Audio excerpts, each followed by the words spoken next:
The Motivator Show. The internet's most inspirational podcast.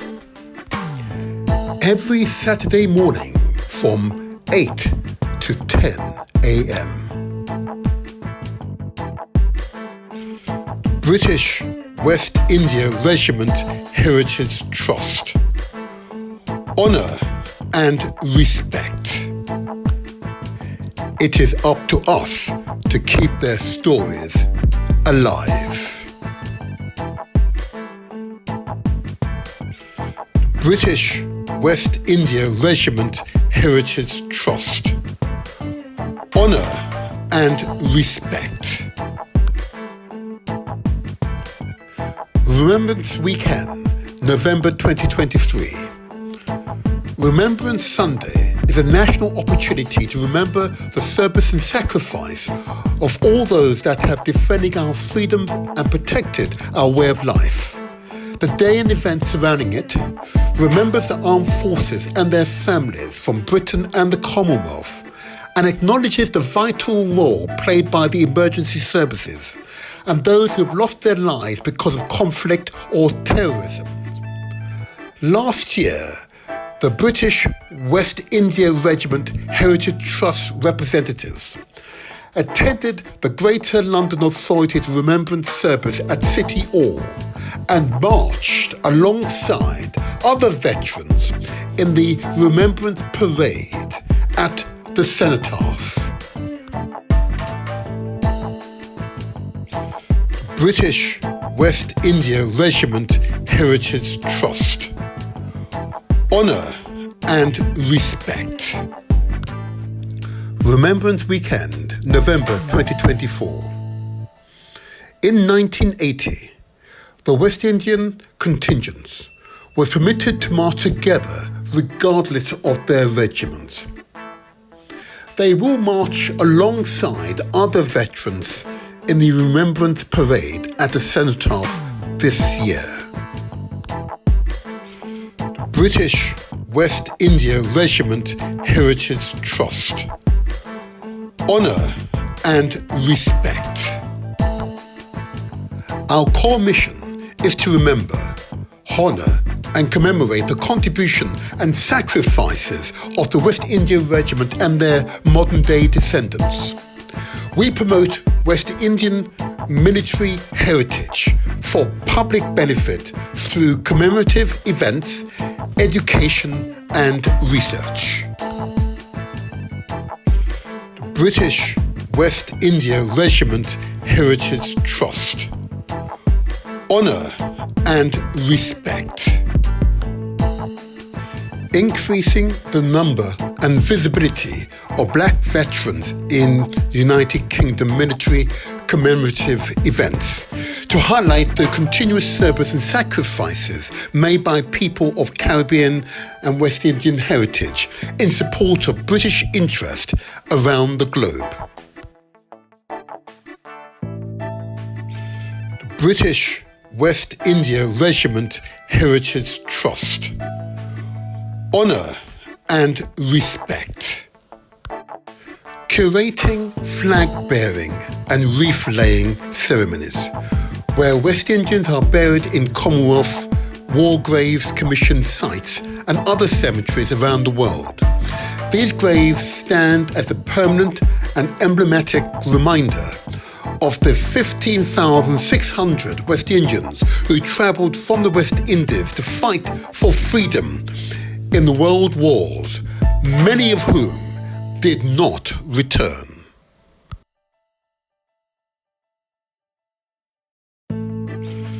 British West India Regiment Heritage Trust.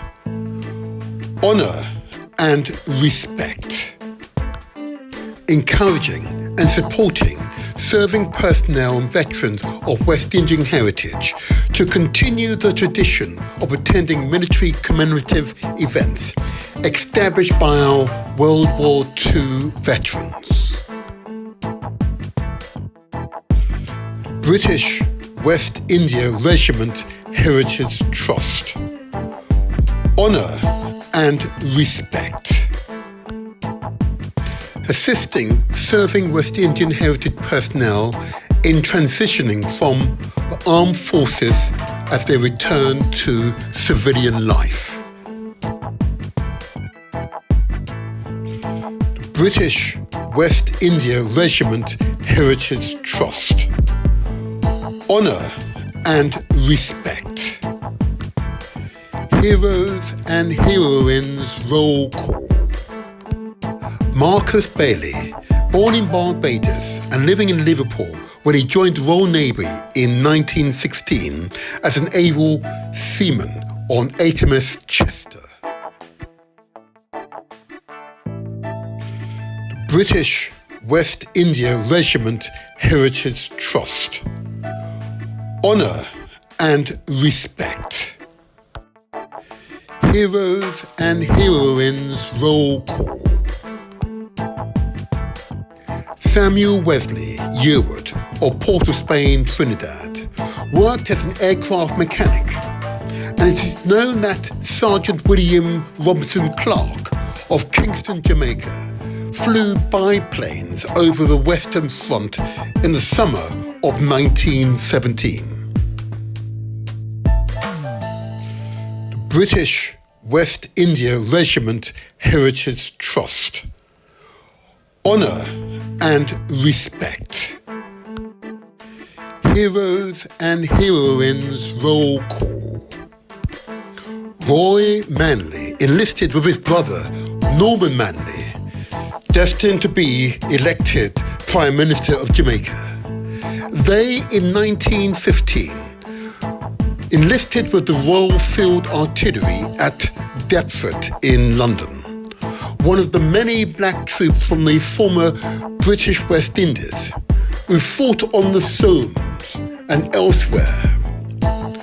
Roy Manley was killed in 1917. Rest in peace. The British West India Regiment Heritage Trust. Honour and respect. Heroes and Heroines Roll Call. Herbert Morris was buried in Belgium Poppering's new military cemetery. Almost 90 years later, on the 8th of November 2006, he was pardoned along with 300 other soldiers who were executed for desertion and other offences during the First World War.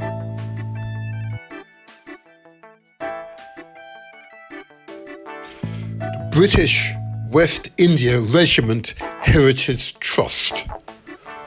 Honour and respect. Heroes and Heroines Roll Call. Sam Manning was born in about 1898 in Trinidad. He worked as a chauffeur and jockey in Trinidad and British Guyana before travelling to London and enlisting in the Middlesex Regiment during World War I. He then served in the British West India Regiment in France and the Middle East. The British West India Regiment Heritage Trust. Honour and respect. Reclaim the narrative. Join the British West India Regiment Heritage Trust. Website address www.bwirht.org. Telephone number UK 07956 100 089. Email address info@bwirht.org. You are most welcome. The Motivator Show. Success is ours for the taking.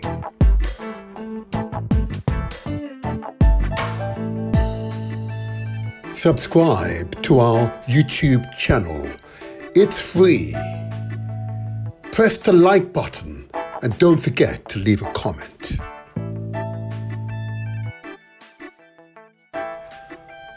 Follow us on Facebook. Give us the thumbs up and share with your family and friends.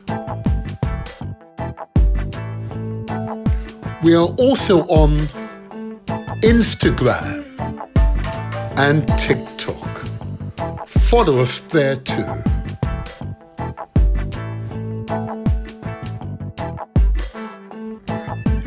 Mixcloud 2.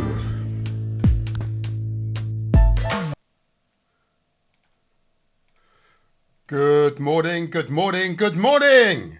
And how are you feeling this bright and powerful morning? It's the Motivator Show. This is where we translate our words into action and where success is ours for the taking. How are you feeling, people? How are you feeling? I'm feeling fantastic. And this is going to be one of those exciting occasions where we remember some of our heroes and heroines. And I trust you find this particular podcast an informative, inspirational experience. And I'm assuring you that it will be. I am assuring you it will be. Because there's aspects of particularly Africans of the diaspora's history that we simply do not discuss. We do not talk about enough. But remember we shall, and remember we will today. But I'll go straight into today because I'm feeling so excited. Now, first of all, many of you will be aware, this particular podcast goes out on many platforms simultaneously once a week. So I'm going to remind you of those platforms before I get into the show proper, just to remind you where you can find us. And I hope that you will share this information with your family, your friends, your networks, and indeed your wider networks. Because why? We need to spread the word and ensure they all know how to find us. I'll put it up on the screen now. There you go. First of all, those of you who are on YouTube already know we are live via YouTube under the Motivator Show banner. We go out live via Facebook under the Motivator Show banner. And of course, we go out live via Mixcloud under the Motivator Show banner. And of course, excerpt will be transmitted later on Instagram and TikTok. And please don't forget to pass on this crucial message to your family, your friends, your networks, and indeed the wider distribution to help the distribution of the knowledge of this show and why it is so vital. We want to get up to, by the end of next strong, he says, that's next year this time, 10,000 YouTube subscribers. So help us to achieve that goal. What are our goals for 2025? There we go. Let's go back live, shall we? And if in doubt, observe the motivator's determination. Yes, we'll go forward. Yes, with vigor and with confidence, we'll go forward. Now then, two more issues for you. Many of you be aware that in our last transmission, we focused on our heritage, our DNA heritage. I want you to extend from me to you and back again to AfricanAncestry.com. Wasn't that a fantastic interview? You know? And what we've got to really appreciate about AfricanAncestry.com is that they're serious. They walk the talk, you know. They've translated words into action. Can it be no higher knowledge to be aware through your DNA, the peoples, the communities, the tribe, the ethnic group from which you, members of the diaspora, hail from, that you are directly linked with through your blood, through your DNA. I want to compliment the leaders of AfricanAncestry.com. I want to compliment them. and long may their work continue. And I wish to encourage you, if you're not in doubt, because the whole reason for these podcasts is to inspire you. Yeah? You can now establish your direct lineage. If you've been away, like many of us here, for generations from the continent of Africa, to be able to identify your exact lineage, the exact peoples, the exact ethnic group, the exact tribe, the exact region from which your blood, your DNA says you are directly linked to. I am proud of AfricanAncestry.com. I encourage you to seek out your true roots. Because a tree with deep roots is a tree that will remain robust, resilient, determined, and indefeatable. And remember, reparations begins with self. You taking that decision that you want to understand, want to know your true lineage. And it is, no matter what has happened all this time, it is true. You can establish the truth. And I'm immensely proud, I say again, I'm immensely proud of AfricanAncestry.com. I want to thank the leaders for attending. I want to thank you all for responding. Thank you for those correspondents. It has been a powerful testament as to why we do these shows. Well done, well done, well done, well done. Thank you, thank you. But without further ado, let me now move into the next phase of this podcast very quickly, and I will do other announcements after my main interview. I want to remind listeners and viewers as to why these podcasts happened. This is to both inspire and to motivate you to take action. Okay. One aspect of a show which has been consistent since its foundations all those years ago, that is, of course, to be aware of your highest wealth, and that is, of course, your health. And I want you to be aware of your health. Why? Particularly those of us of African and Asian heritage, particularly from India, Pakistan and so on, and particularly from the Caribbean, the Americas, and many parts of Africa. Okay. Our health is a real concern. Here I am in Britain, but yet members of the African heritage communities, whether you're from the Caribbean or indeed directly from Africa, from the Americas or wherever, levels of diabetes and high blood pressure and overweightness goes off the scale. And it's within our gift, within our power to change this. So these are a few messages I wish to share with you. I know some of you will be a little queasy. Yeah, you don't want to face it. I get it and I completely understand.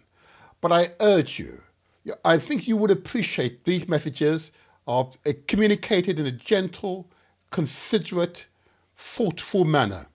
And they enable you to empower yourself to make changes.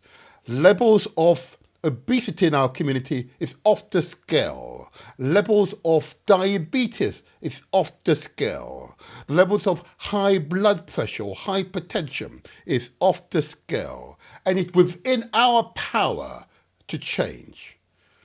Please take heed of these lifestyle messages and share these messages with your family, your loved ones, those you care about. Just share them with them. Please, listen on.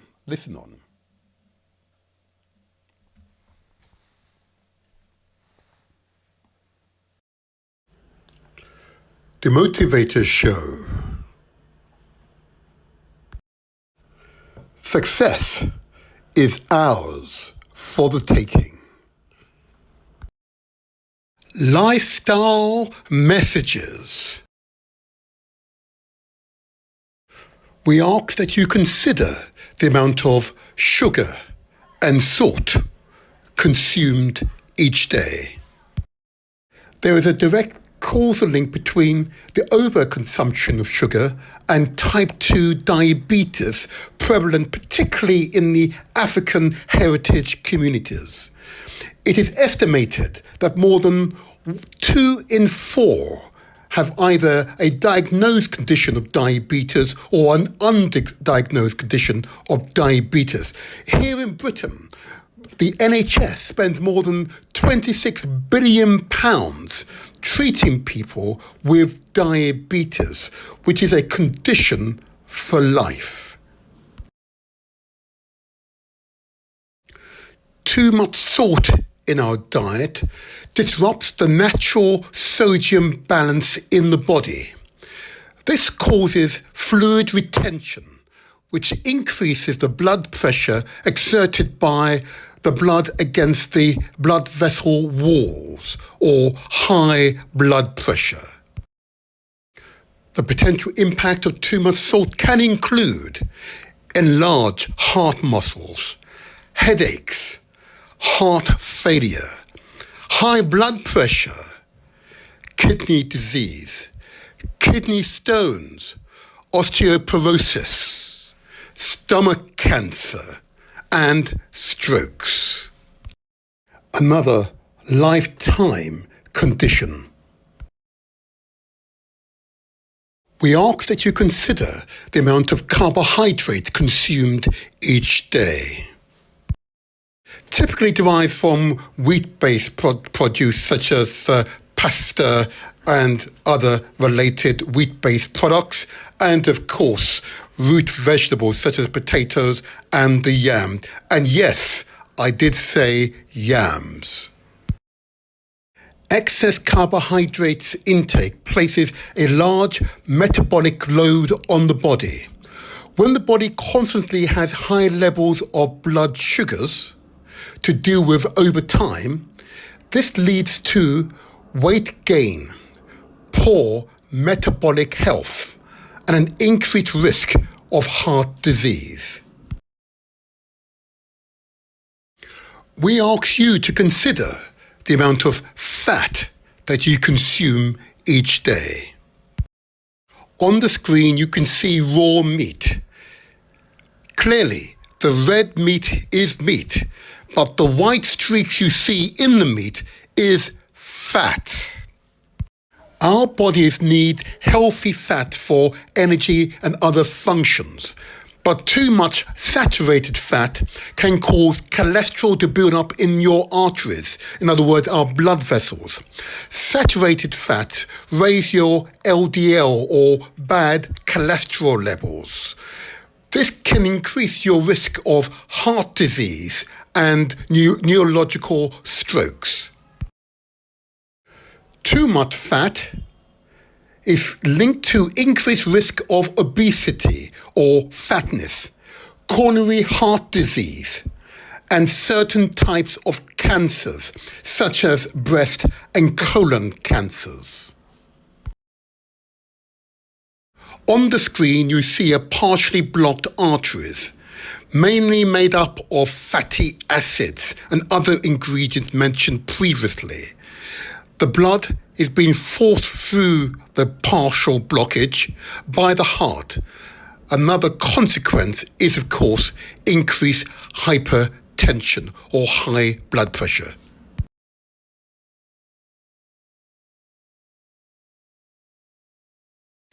Examples of starchy foods include potatoes, bread, pasta, cereals, and rice. Excessive consumption of starch, scientific studies have shown, may cause insulin resistance, in other words, diabetes, may cause skin irritation, many of us will recognize as eczema, may cause gastrointestinal irritation. Many of us will recognize these conditions.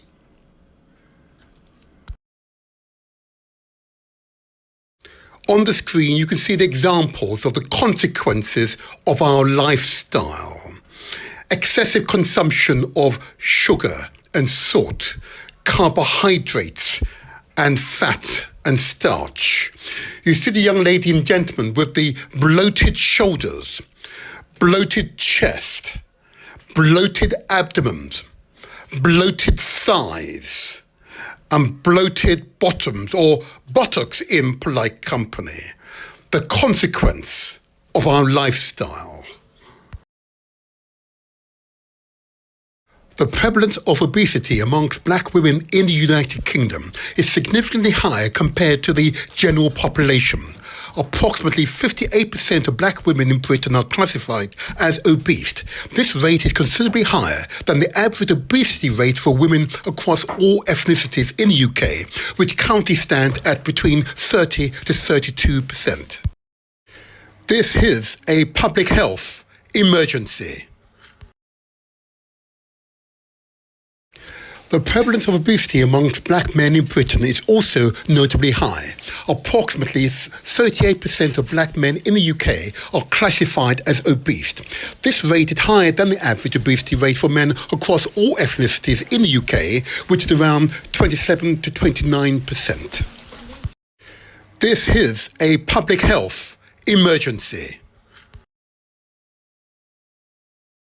The experts recommend that we should eat fresh, untainted foods, including tomatoes and oranges, melons and beetroot, noriega and avocados, grapes and apples, lemons and cabbages, lettuce and cherries, bananas and cucumber, and pears and onions, sweet corn and pineapples, carrots and cauliflower, garlic and sweet pepper, lemons and many other fruits and vegetables, which are untainted and are good for you.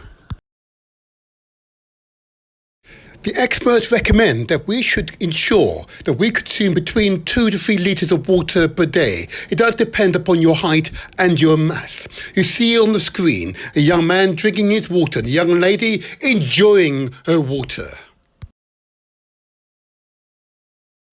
The advice given to you about our lifestyle will not mean anything to you unless you exercise. To exercise for life. You see the young lady with her weights, pumping her weight. You see the mature gentleman running with his headphones in with a smile on his face. You see a young lady running up and down those stairs. Oh yeah, that is real exercise. You see the young man pushing up and down with his push-ups.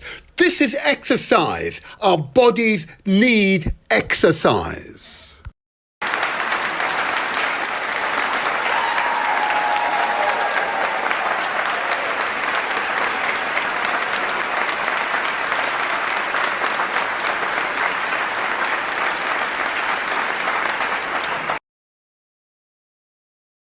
It is important for us always to consider our mental and spiritual health. If you have concerns about your mental health, please seek out professional advice or speak out to those you most trust. I trust that they will seek out the right advice and support for you. And of course, as human beings, we are truly spiritual entities. It is important to speak to your spiritual advisors.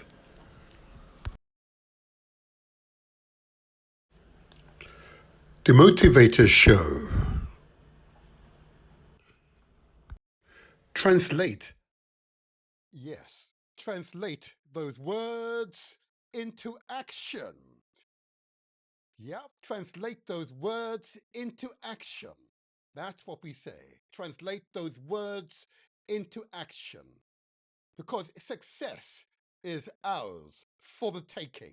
In other words, you are your own chain makers. You are the change makers. Yeah, it's within your gift, within your power. Yeah, within your will to change, to live long, healthy lives. And I get it. You develop habits as you grow older. I get it. I get it. I get it.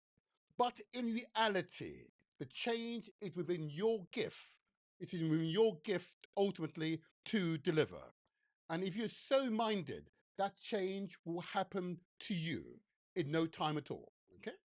Change is a natural part of life. I'm going to say it again. Change is a natural part of life. Constant evolution is a sign of a human evolving. Okay? That has always been true in the past, in the present, and will be true in the future. Change. So you can change. Yeah. Eat more healthfully. Drink appropriately. Water, I mean, of course. Yeah. And exercise with vigor and determination. And be mindful of your spiritual health. Yeah. Be mindful of your mental health. Praise be. Long may you be strong and prosper. Oh, yeah. Yes, you are right. Okay. Now, there are a few other announcements I wish to make before going to my main interview. And the first announcement I wish to make, just to remind you all, that in my last transmission, I talked about the Omowo festival that had been held here in London, the Gar Community Festival. I attended last Saturday's wonderful cultural event. And I'm going to give you the big thumbs up. It was a fantastic occasion, an outstanding occasion. And I say to all the Gar people here in Britain and beyond, thank you for what was a truly cultural experience, a truly inspirational experience. And Your Majesty, thank you for that invitation. You were truly majestic. And of course, on this occasion, the King of the Gar, yeah, was also present. I honour and respect you, sir, always. Wonderful, wonderful, wonderful. My gosh, it was truly a wonderful experience. I just want to make one more announcement before going to my main theme, which is, of course, to remember some of our heroes and heroines who served in past wars. When I mean specifically, I mean the world wars, okay? I want to make it clear, though, before I go into that the reason for remembering is not to suggest for even a millisecond that the situation we experience, situation we experience is perfect. Mhm. What I am clear about, though, if the Nazis, the fascists, yeah, who hail from Germany on this occasion, and Japan and Italy, had been allowed to win, it is highly improbable that I will be making this podcast, this communication with you today. Okay. But we'll get more into that later on in the interview. But before I get there, I want to just make this a further announcement for you all to consider. Many of you be aware, I came into public life in supporting young people and their development. Okay, it remains a passion then, it's absolutely a passion now. We must prepare the young so they become upstanding young men and young women, good husbands and good wives, good citizens of the countries in which they reside. Okay. So I want to give life to this organisation, the National Association of Black Supplementary Schools, or NABS, okay? This is an organisation that brings together other organisations who seek to support the development of our children, if you like, okay? This could be a supplementary school, okay? Or it could be an after-school project, okay? It could be a Saturday school, or it could be a cultural centre. But wherever it is devoted to the development of young people, those are the places that we want to make sure continue to thrive. So parents and guardians can find and identify a suitable place for their children to find an additional development source, okay? And for you to know securely that our children are safe. So if you lead such an organization, ensure your organization is registered with, or at least quoted on this website of www.nabss.org.uk, NABS in other words, or you can email them on info@nabss.org.uk, or phone the inspired brother near on 079 58 348 558. I commend the National Association of Black Supplementary Schools website as an excellent opportunity for those who manage and support young people in their development, or parents and guardians who wish to identify an organization locally that has a strong African-centric, Caribbean-centric, if you like, the theme to it, but is devoted to the development of our children. I commend the National Association of Black Supplementary Schools website, an excellent source of information. I commend them to you. There you are. I think it's such an important occasion. All righty, there'll be further announcement after my main interview. This main interview will be a truly inspirational experience. Okay, it will be an example of why the African spirit remains indomitable. Yes, I would say that being of African. Yes, allow me. But it is true though. The Holocaust, the Holocaust that the African peoples have experienced, yeah, has been one that no other peoples have experienced. The experience of chattel in slavery that was deemed by international experts, indeed the UN, as illegal. Even at the time, you deny a person liberty. You deny a person their identity. You deny a person any form of freedom, not for a year or 10 years, but the whole of their lives. It is highly likely that that person will be broken at the end of it. I am alive and thriving.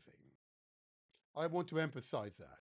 So this interview will focus on the contribution of those very same Africans in world wars, a history that the very same people responsible for enslavement sought to erase from history.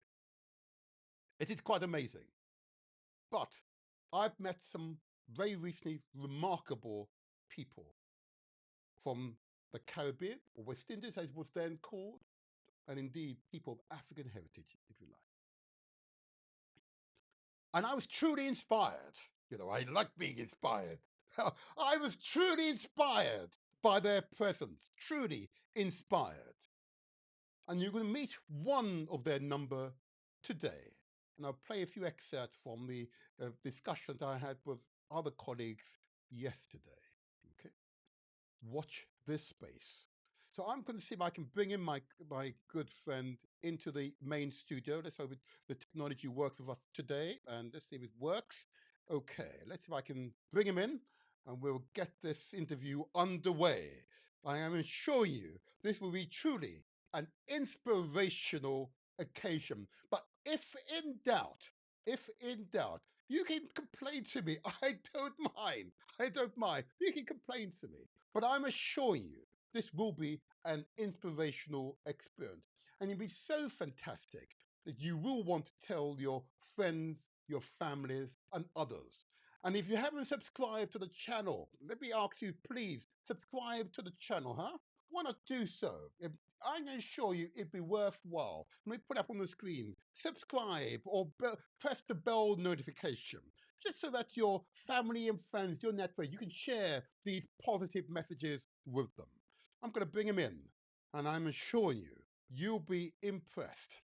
Yeah? Let's see if I can bring him in. There we go. Let's see if we can do this now. Oh, it worked first time. Good morning. Can you hear us? Good morning, sir. I hope I Oh, can live up to the build up that you set up for me. I am assuring you, you just relax. You have no idea how impressive after yesterday that the impression you've made upon my person. Oh yeah, I'm not easily impressed. I've met many impressive people, but the the audience will appreciate my words very soon. So good morning to you, Zach. In fact, I know you. Can I, before I begin, Zach, can I just ask you just to introduce yourself? Just say your name, the organization you come from, and you may just want to reference your a quick excerpt from your military career, the rank that you held, and so on. please, just introduce yourself. Go ahead. Go ahead. Good morning, listeners. My name is Zach Robinson. Mhm. I am 17 January. I was born in 70. Jamaica. Oh my gosh, well done. Look at that. I You came do here like a look in. 70, that's for sure.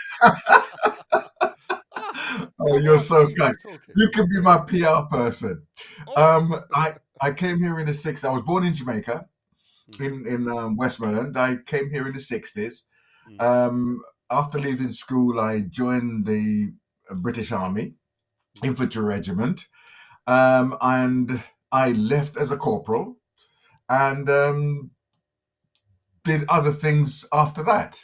mhm. And I'm sure we'll go into it Okay. in our conversation. Thank you. Thank you. Now that's it. You see, it's very, very modest. Let me tell you, listeners. And I spoke to him only yesterday. Only said a few words, and this great person. Now, there's various descriptions, because you're going to mention in a moment, and we're going to go on to the West Indies as a descriptor for us. But I'll get into that in a moment. But I'm particularly interested though, before I get into the main interview, that you joined the army, okay? Yeah. But you didn't say why you joined the army. Why did you join the Oh, wish you hadn't asked me that question. army? Go Um, on then. okay, I after leaving school, I was mixed up with some wrong boys. I understand. You know what I'm saying? And I decided that I needed to get out of that routine. Yes. And through peer pressure, I decided that I needed to get away. So I lied to my friends and said my father had signed me up for the army. And it was purely to get away from the direction that I was going. And my conscience said, you need to stop. And my father was a 6'5" Yes. Jamaican builder. Hmm. And they Hmm. would never, ever question the fact that he signed me up. And that's why I did. I understand. You know, you took the initiative, you know? That's the indomitable African spirit, if you like. You took the Hmm. initiative, you know the correct path. Hmm. You went on that path and didn't look back. No. That's what makes our people so powerful. Yeah, you're a young man. You make that determination. Yeah, Hmm. Yeah, I did. I'm I clapping think, you. I'm I clapping think, you. Yes, I go think ahead. you have to have Mhm. a focus, a vision of where you want to Absolutely. be, at the start of something. And if you're really wishy-washy and uncertain, then you can be led in the wrong direction. That's right. And that was not me. I wanted to do something for myself. I wanted to be somebody and escape the mire that I was in at the time. I had to sort of make a conscious decision to get out. I didn't know why I wanted to get, I didn't know where I wanted to go, but to escape the prison that I was in effectively. Absolutely. I'm going to give it to the. There you are. See my. It's all coming round now. All coming round here. There we go. Wow. Well done. There you are. Do you like it? Oh Yes, yes. I do. It's a beautiful thing. Acknowledgement. A public acknowledgement. Well Yeah. done. Well done. So you entered the army. Okay. Hmm. And it's always interesting. As I reminded you yesterday, that enjoy my youth. I'm not going to say I had I was in the wrong company. Just that I found many of my friends not particularly exciting or interesting. What Hmm. I mean by that, that they only wanted to play on the street or the local park. I didn't want to Hmm. do any adventures, and really Hmm. develop themselves. And Hmm. as a young boy, so I Hmm. joined the Cubs because I was told they can go camping and you can learn all these skills and you get all these credits. Remember the badges? I don't know if you were Yes, of Cub. course, Yeah, of course, of course, yes. yeah. I remember, and I loved it. I recall Silly is much older than me now. Name's Michael. He had all these badges on, and he was proud of all the skills he'd acquired. And he was Hmm. 7 years old at the time, Hmm. he was a high achiever even at 7. Hmm. I don't know where he is Hmm. now. If he Hmm. was in the army, he'd be a general by now. I would even tell you. And I wanted to be like him. Because he was Right. making something of himself at 7 years old, you know? He was Yeah. studious. He was a studious studier, you know? Yeah. Highly focused. Yeah. Intuitively, just like you, I knew that Mm-hmm. was right. I joined the Mm-hmm. Cubs. And oh my gosh, like him, I reasonably excelled. Let's put it that way. I excelled. I excelled. Mm-hmm. I really Mm-hmm. enjoyed that experience. We did so much mountain climbing, camping. Oh my gosh, I learned how to do the knots. Yeah, I did Yes. Yes. survival Yes. Yes. training. You know, we did all of that. You know, we had to go Uh-huh. through mud and survive and come out the other way. Oh, you remember all that assault course and stuff? Oh, it was fantastic. I loved it. I loved it. I also joined, of course, the Cubs and the Scouts, of course, for the older boys. I enjoyed that. But I did Mm-hmm. dabble. I did dabble with the Sea Cadets. I did the Sea Cadets just to dabble to see what I'd like. I did the Boy Yeah. Brigade because of the instruments. You know, the instruments. Mm-hmm. Yeah, I Mm-hmm. love the Yeah. instruments. So I was a bugle player. So I can play the bugle quite well Wow. now. There you are. Yeah. Yeah. um, it was truly because they were activities designed particularly for us boys to develop ourselves and remain Right. focused. Yep. And it taught us discipline. Yep. Enough word. Go ahead. The thing is, though, in those days, there were, let's say, escape routes for people of color. It's just that Yes. whether it's mental restrictions or whatever, we chose some of the other easier Yeah. options, Yeah. and that led us into a path or down a route that was not healthy for later life, if you like, you know. Understood. Understood. Let me. So I've alluded to skills I acquired during Yeah, my early youth. Okay, yeah, and yeah. I just for the benefit of the audience. No, I didn't eventually join the armed forces. So Hmm. I was secreted away into the city of London. For, I may come into another time, but this interview is not about me. I want to come back to Zach. I want to come back to Zach. Okay, so Hmm. you tell us. Just share with us that you entered the army. Yeah. Can you first of all just tell us what skills or mechanical, technical skills have you acquired whilst being in the armed forces, the army? What skills have you Okay. acquired? Um, I have to lay the ground rules, as it were. Yes, I joined an infantry regiment, yes, and in those days, the old Soviet Union, the old Russia, was alive and very much kicking. And okay, my role, or my regiment's role, was to be front line to stop the Russians coming and taking over Europe. okay, yes, yes, So with that, we were trained to be, how can I put this? Like a butcher needs a sharp knife. We were that sharp knife. Yeah. right, So we were trained to be fit and battle ready at any moment whatsoever. mm, So we were not trained or after service life was never a priority. So the only skill that I took out of the army for civilian life is I've got a driving license that is really big. I can drive pretty much anything that there is on the road. okay, However, yes, that is then. Remember, I joined the army in the early 70s. okay, In today, it's a completely different landscape. You know, anything you want, you know, IT, nursing, whatever. And remember, when I served, there was no such thing as an IT thing. You know, it was I everything understand, was managed.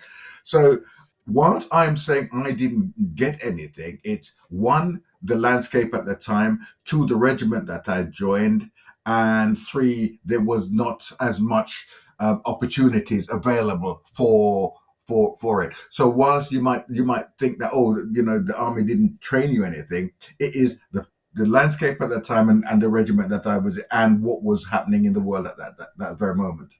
I understand you. You mentioned the Russians, and it's always a curious one. And Right. I'm not going to divert too far from my question, the first of my questions. You see, Uh-huh. when you look at the so-called Soviet Union and so on, their economy compared to Western Europe Yeah. and the US and of course Japan, their Hmm. economy is about maybe 1/10 of the size. Hmm. And it is always, I always found it astonishing when I was a young man, when I looked at the actual facts about so-called Soviet Union or Russia, look at the size of the economy, and look at the size of the economies of those countries which are supposedly against them, as it were, including Britain, and you Mm. find that there's no way that they were a genuine threat to us. It's just too small. Even now, the Russian economy is only what 2.5 trillion dollars. Yet the Americans alone, it's what 34+ trillion dollars alone. Forget about Right, Western Europe. right. No comparison. But anyway, I don't want to digress there because it's just an But interesting observation. And I I agree. But the thing is, that is marketing, though. you go. There you are. Yeah. Yes. So you can market anything. Mm, And remember, in my day, there was no social media or information. You were indeed. told what was Yes. said on the TV, the radio, or in the newspapers. And that is Right. all the information that was fed out to you. Yeah? Absolutely. The BBC propaganda, if you like. Sorry, I did say, didn't I? Or the general media propaganda, in other Yeah. words. There you Yeah. go. And Yeah. we won't even talk about Marshall Kitchener and all that. I won't even go there. But let me go back to our interview. Let me go back to our interview because I want to get to the Okay. point. You see. Um, so you can now drive any vehicle. You've acquired that skill. Okay. Yes. Um, what about the other aspect that I inferred when I talked about my experience with the Carpenter Scouts and Voidgate and so on? What about your health regime? Because I must say, you mentioned your age, okay, and I find it difficult to understand if you said it correctly. You might want to say again how old you are, and On just the tell us then 29th of tell us January about next year, I'll be 70. good gosh, good gosh. Tell us about what the army did in terms of you developing a good health regime. What did you do? In fact, Well, what was your, yeah, go ahead. the thing is, because of what we had to do, Yeah, they made sure you ate right, slept, and did all the right things. Yes, I'm good. 70. I've slowed down somewhat in the physical activities that you do, but you still have to eat right and do the right thing, and so on. I do not take any what's the word? Any substitutes. Good. Everything is Yes. natural. A natural. I am Yes. Uh-huh. I'm a Jamaican at heart, and I eat Jamaican food. So We sometimes, understand. so I would argue that for my age, I look pretty good, pretty Yeah. good. You I'm know, not going to complain. I'm sure the ladies out there are not saying otherwise. But 70 years old, yeah. you give the clear impression of vitality. Okay, Hmm. but you had to work at it by Oh, ensuring that absolutely. you exercised well. You exercised most Hmm. days, I assume. Would that be Yeah. right? Give us some idea of your regime, your health regime. Come on. You mentioned about I the do. food. I What else did you do. do? Apart from eating right and drinking right and that kind of stuff, I do quite a bit of cycling, and I Mm-hmm. swim up quite a lot because Good. I have a knee replacement surgery a few years back that was Okay. damaged while I was in the army, and Yes. so with that you have to do things that has low impact on the knee. Absolutely. So Yes. so with that I do swimming and cycling is the most thing that I do. Great. Um, yeah. Okay. Okay. Thank you. But definitely you have a good routine. That's quite self-evident. Okay. That's quite Mm, self-evident. mm, Can I mm. just request of you, Zach? You've moved to shifted to the side in Oh, your I screen. am sorry. I'm Yeah. Yeah. sorry. There. That's all Getting right. so I'm getting too comfortable. Yeah, oh, we want you to be comfortable though. Don't get me to understand because this is a good interaction because you're giving the audience you see an insight into your lifestyle that you've been taught as a young man and you're now Hmm. taking into your mature age and the Right. benefit is self-evident. It's Hmm. self-evident. Hmm. Okay. Hmm. Tell me what does the army teach about personal responsibility and to maintain yourself? What impact has that had on that Well, part of your as, psyche? as as I said to you, we were the butcher's sharp knife, as I alluded to, Yes. and Yes. you have to take responsibility of that. You have to Absolutely. um, own your space, own yourself, own your responsibility. And I have two kids, and my kids will always tell you that dad is always saying, own your responsibilities, Absolutely. Yes, I And say the because same. without that, the thing falls apart. It does. You're forever blaming somebody else for being, Hmm. you know, do whatever. This is you. Tell them, go You, on, tell them, yes, Black. Yes, you go tell did them, Black. this. You, as an adult, and my kids are in their 40s now, Hmm. and you did this. You made a Yes, conscious decision to do that. So own yes. whatever happens behind it. And Yes. that is the strongest personal thing that I got from being in the military. 100%. And I gained those principles myself as a young man. Taking Yeah, responsibilities, you are the change makers. And there's something wrong with your right. health, it's up to you to Exactly. seek out Without help question. or indeed maintain good health. Yeah, sorry, carry on. Without question. Absolutely. And that's why it's easy to really relate to you. You're not blaming other Hmm. people, you're taking Hmm. control of your health Hmm. and well being, Hmm. both your Hmm. physical health, your Yeah, mental health, and indeed your spiritual health. Yep. Well done. absolutely. Well done. Well done. Now then, so now we're taking responsibility because we are and you are change makers. Let me definitely move on to the interview. Now, that sets the scene. That's the impact that the army, the military life has had on your life. Yeah. It's Hmm. encouraged you and taught you. So you recognize you want to get out of the situation you were in. You Right. developed your skills. You can now drive any vehicle on the road. You can now drive. Yeah.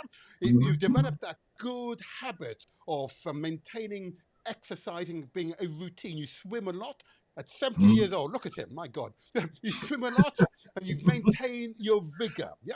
And Yeah, ensure you watch what you eat and you yeah. maintain good focus, both good Hmm. mental and spiritual health. Oh, yeah. Yeah, yeah. I want to applaud that. Come on, people. I want you all to applaud with me. Come on, give them an applaud. Because if young people were to learn this lesson alone, they would excel. Everyone, let's give the applause. More applause. More Oh, that's applause. beautiful. Yes, more applause. Affirmation. Affirmation. Thank you. Thank you. But I know that there are many parents who want their children to hear what you just said and the Hmm. focus you now have, which you just simply take for granted. But let me tell you, what you've achieved in your life is commendable. I'm now going to go on to the other part of my interview. Now we talked about yourself and the impact the military life has had on yourself.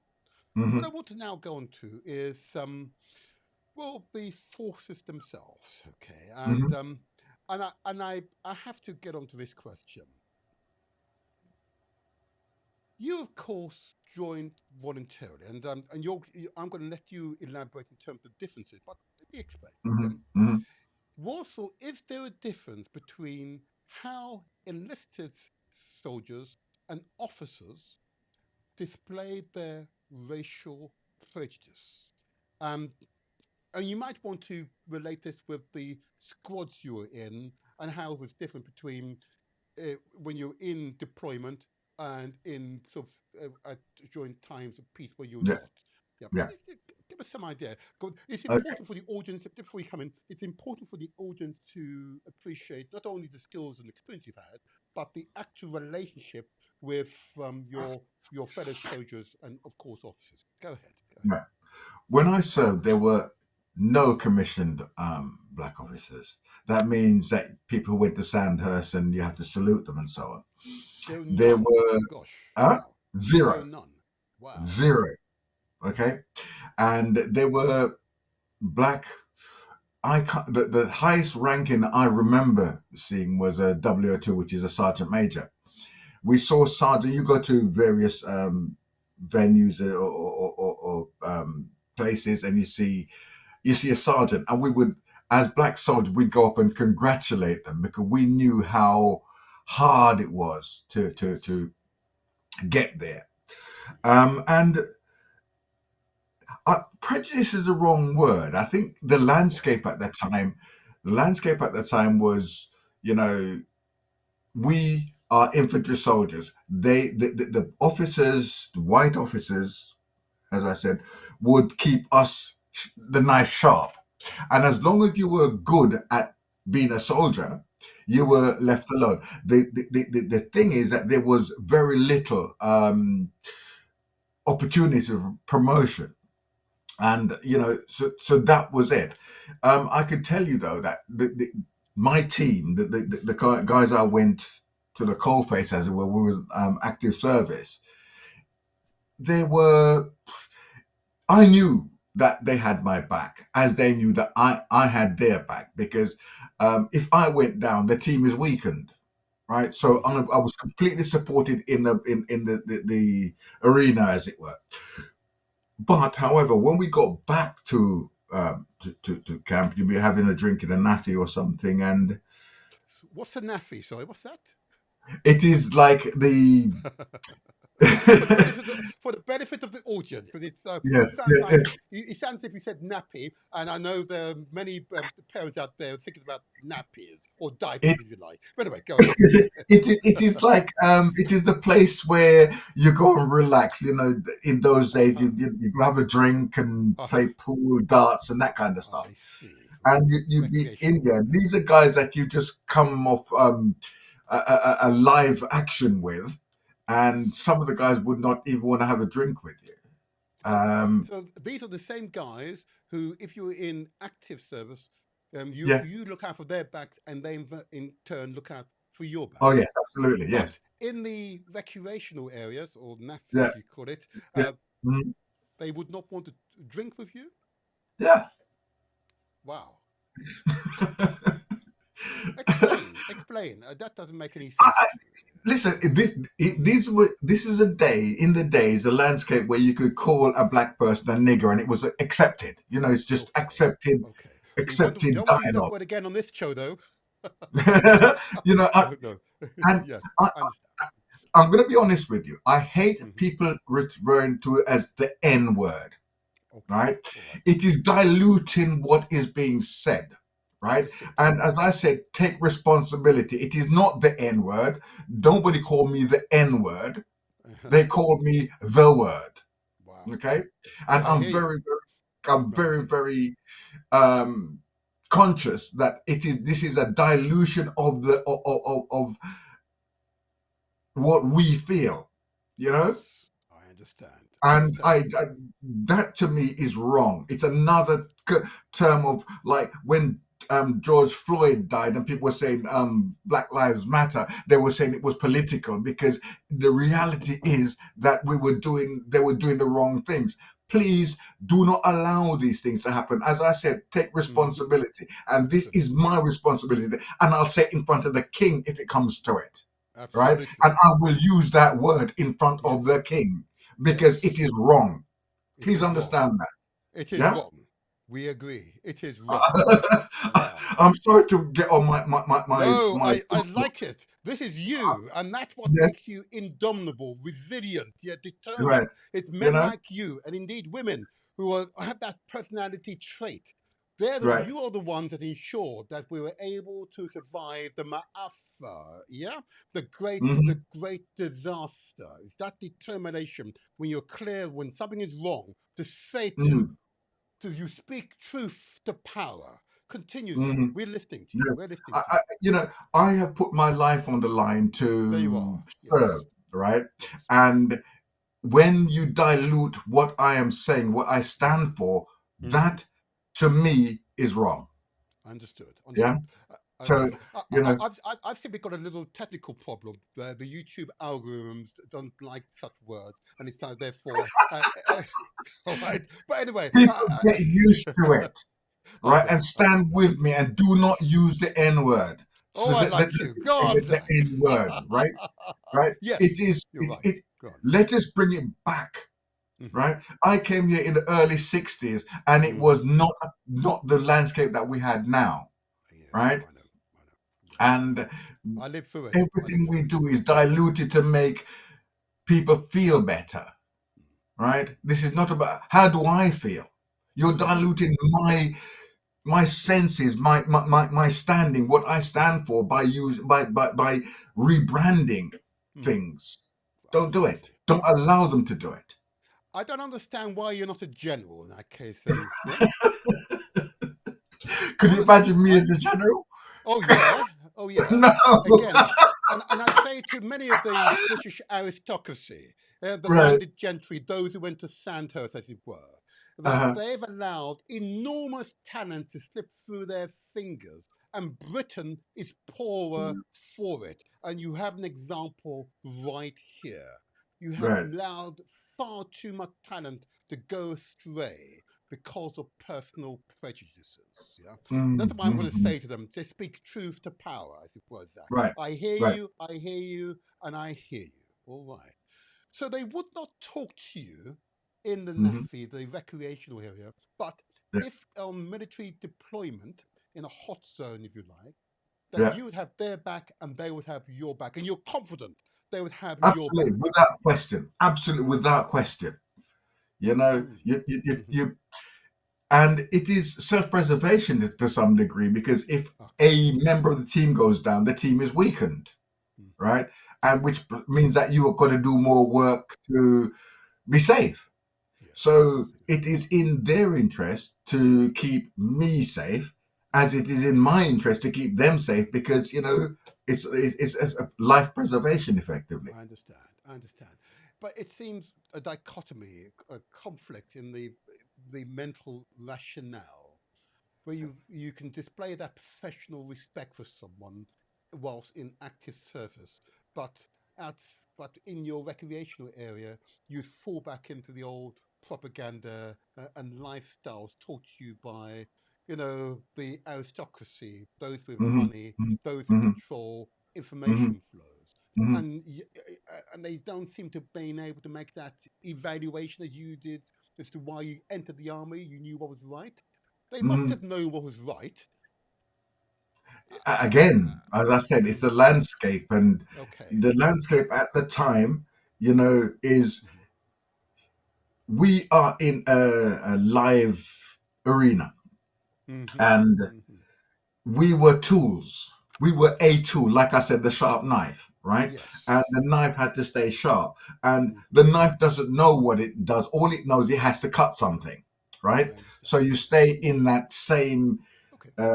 thought process. Okay. And when the butcher closes the shop, the knife can be a knife. It can have its own thought. Does that make sense? It does, but I'm going to ask you as a further supplementary before I go into my next real Go ahead. question, and that is that Go ahead.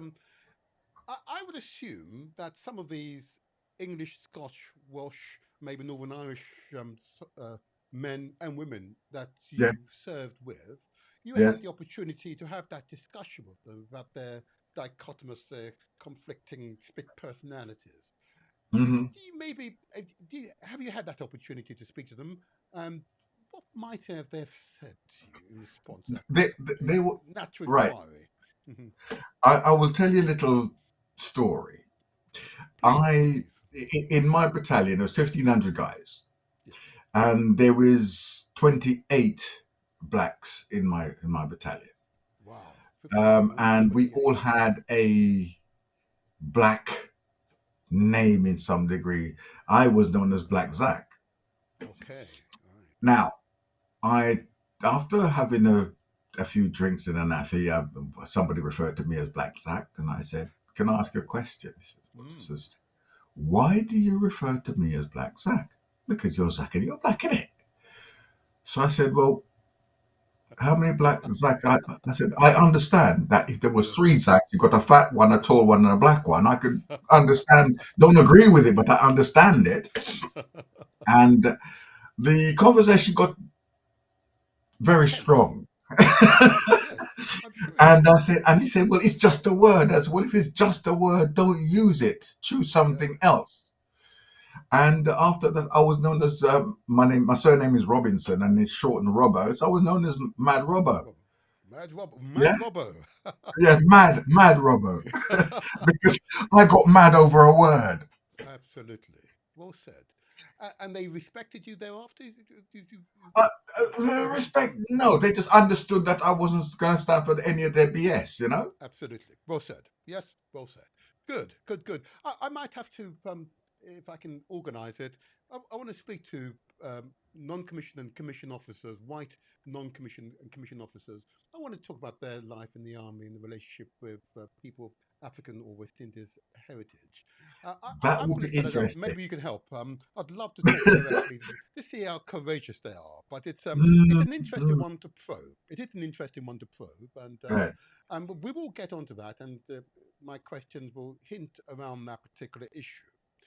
Hmm. But I want to go into my next substantive questions, Yeah. and thank you for that very frank and honest, indeed honest response to Mm. my enigmatic question.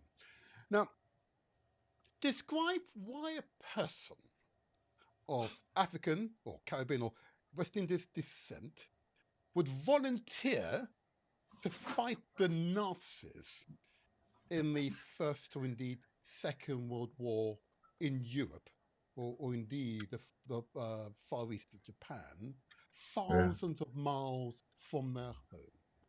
Yep, with all Wow. the disadvantages and all the forces against us. Why do you think our forebears volunteered nevertheless? Hmm. Wow. Wow. Excuse me. Mm. I believe Mm-hmm. that they were heroes, absolute heroes. Consider this. Mm-hmm. You answer the call to the mother country, England, and England are in trouble and they need help. And that is factual. That's why they Yes, asked us to come. understood. Asked us to Yes. come. Uh-huh. And you are early 20s, mid 20s, late 20s, having a sunlight, a life in the sun under a palm tree, sipping rum and coke or whatever. Woo! And You've they said, already given it up, huh? and they say to you, they say to you, come to Europe, come to Europe, Cold Europe. Cold Europe. cold Europe, Europe, right? yeah. Uh-huh. And fight for the mother country. Remember, they know they're going to war. It's a conscious decision they're making. They're going to war, and it's a distinct possibility that they'll be killed. Yes. Wow. You know, Yeah. think it through, think that through. Yes, I do. And these heroes have said, Uh-huh. yeah, we're going to do this. We're going to get on and we're going to do this. Right. And I can't understand why they did it. I'm not saying it's wrong for them to do it. It's they, Zach Robinson is talking to you, don't know if he'd be able to do that. You know, Right. uninvited. Mm-hmm. Mm-hmm. So everything about it says don't do it. You know, you're Mm-hmm. gonna die. It's cold. You're unwanted as a you're let's say like a accessory at the Mm-hmm. time. You know, Mm-hmm. Mm-hmm. and you think, okay, I'm going to do this.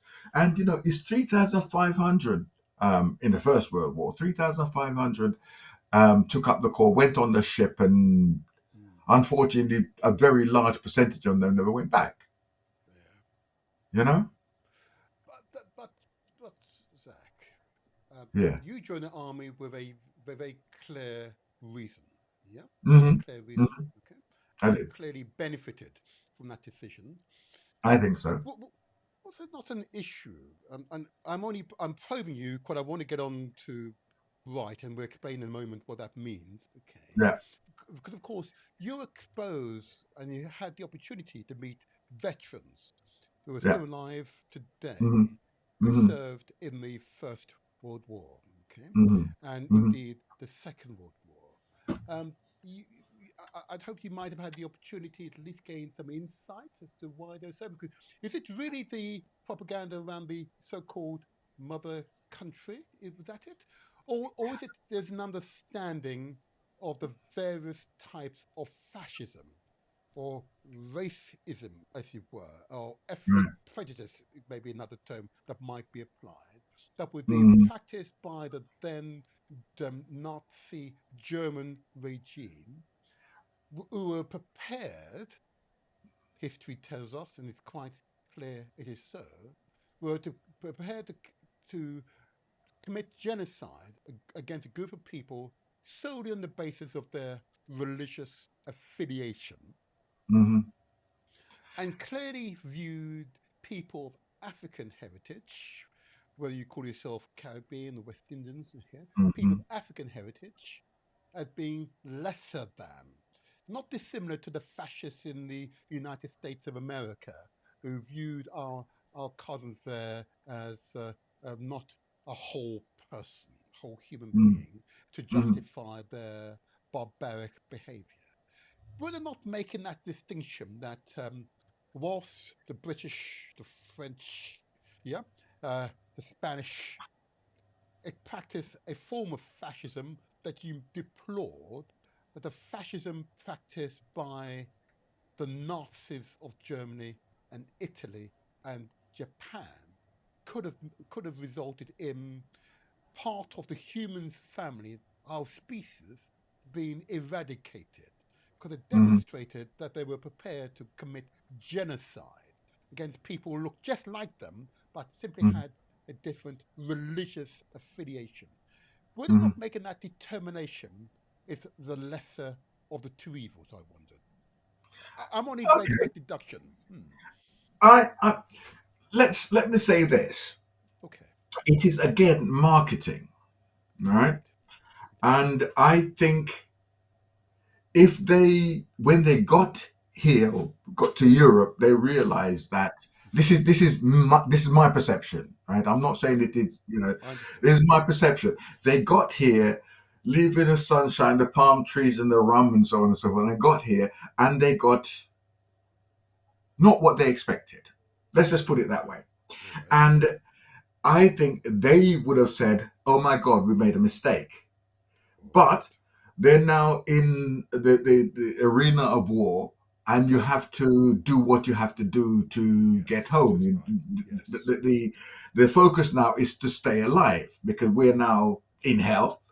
And whilst I'm not saying that the Nazis were right, wrong, or indifferent, it is the marketing that brought them here to Indeed. help. And they use term like the mother country. What mother country? Mother country is Africa. We're Africans. Absolutely. Okay, Yes. so that is a rebranding of the system to get the people to buy into the hype. Indeed. Yeah. Indeed. Okay. Okay. Interesting. And if I can have the privilege to if I can I know they're all very all elderly now, frail. Mhm. To speak to a veteran from that time, if I can find one who's alive still. There is no First World War veterans alive today. Okay. Second World War, there's a very few. Um, in I know we're going to talk about Bright in a minute, but Hmm. there was one. There was two that was with our group. One unfortunately died earlier this year, and on his 100th birthday, we had a memorial service for him. And I'll go into that A bit as we later continue on. our Thank you. conversation. Thank you. Thank you. All righty. If missed the opportunity, I can only hope that there are recordings of such Mm, heroes, indeed heroine women, uh, mhm, who can at least share some of their stories. And I just personally regret that I hadn't had this idea of these types of communications to record their life stories. mhm, And you see, one of the reasons why I wanted to do this interview, the chair writer that I'll talk to later on, talks mhm, about recontrolling this narrative. mhm, But let me move on though. Okay. So we give us at least some insight into the motivation of our forebears who became part of the European military arena. Okay, traveled mhm. from the warm country to this awful cold place to Yeah. fight against the fascists. Okay, Mhm, that's one aspect. But what I was shocked by, and it only became apparent to me in the past, 10, 15 years. So, why do you think that what was then called the old Imperial War Graves Commission, omitted the fallen heroes and heroines of mhm, African, indeed, or mhm, Caribbean or West Indian descent or Asian mhm, heritages from the Mm. early public memorials. Okay. You know, here in London, in fact, here in London, they had a number of memorials. They had the names of each of the serving soldiers quoted, Right. but none of those soldiers came from Africa, Caribbean, the West Indies. Okay. Yeah. Well, it was a conscious decision made by the powers that be at the time to Wow. ignore. Conscious, Con- conscious. Listen, if you miss one person's name out of a list, then yeah, it's okay. But 3,500 guys out of this cannot be a mistake, right? So it was a conscious decision made by this. So imagine you've come from the Caribbean Hmm. under the palm tree drinking your rum. You've gone through Yes. the war. You survived, Yes. yeah. And there's no parade. There's no recognition. There's no thank you. There's zero, Wow. right? Zero, Oh. right? So that is saying that it is not a mistake. It's not like they missed Zach Robinson's name off the list. Hmm. Yeah, Hmm. it is conscious. That was a conscious decision. Excuse me, to do that. And that's why I'm saying that when they came here, they realized they made a mistake. This is just my perception of the situation, because the mother country has called them and they've turned up, and oh my God, this is not what we expect. That's not what we expected. This is not what we signed up for. Hmm. But nevertheless, it is what it is. Now you have Yes. to survive. You've survived, you've gone through it. We've won the war for Allied forces, and there Yes. is absolutely zero recognition. Wow. How do you think they felt? How do you think?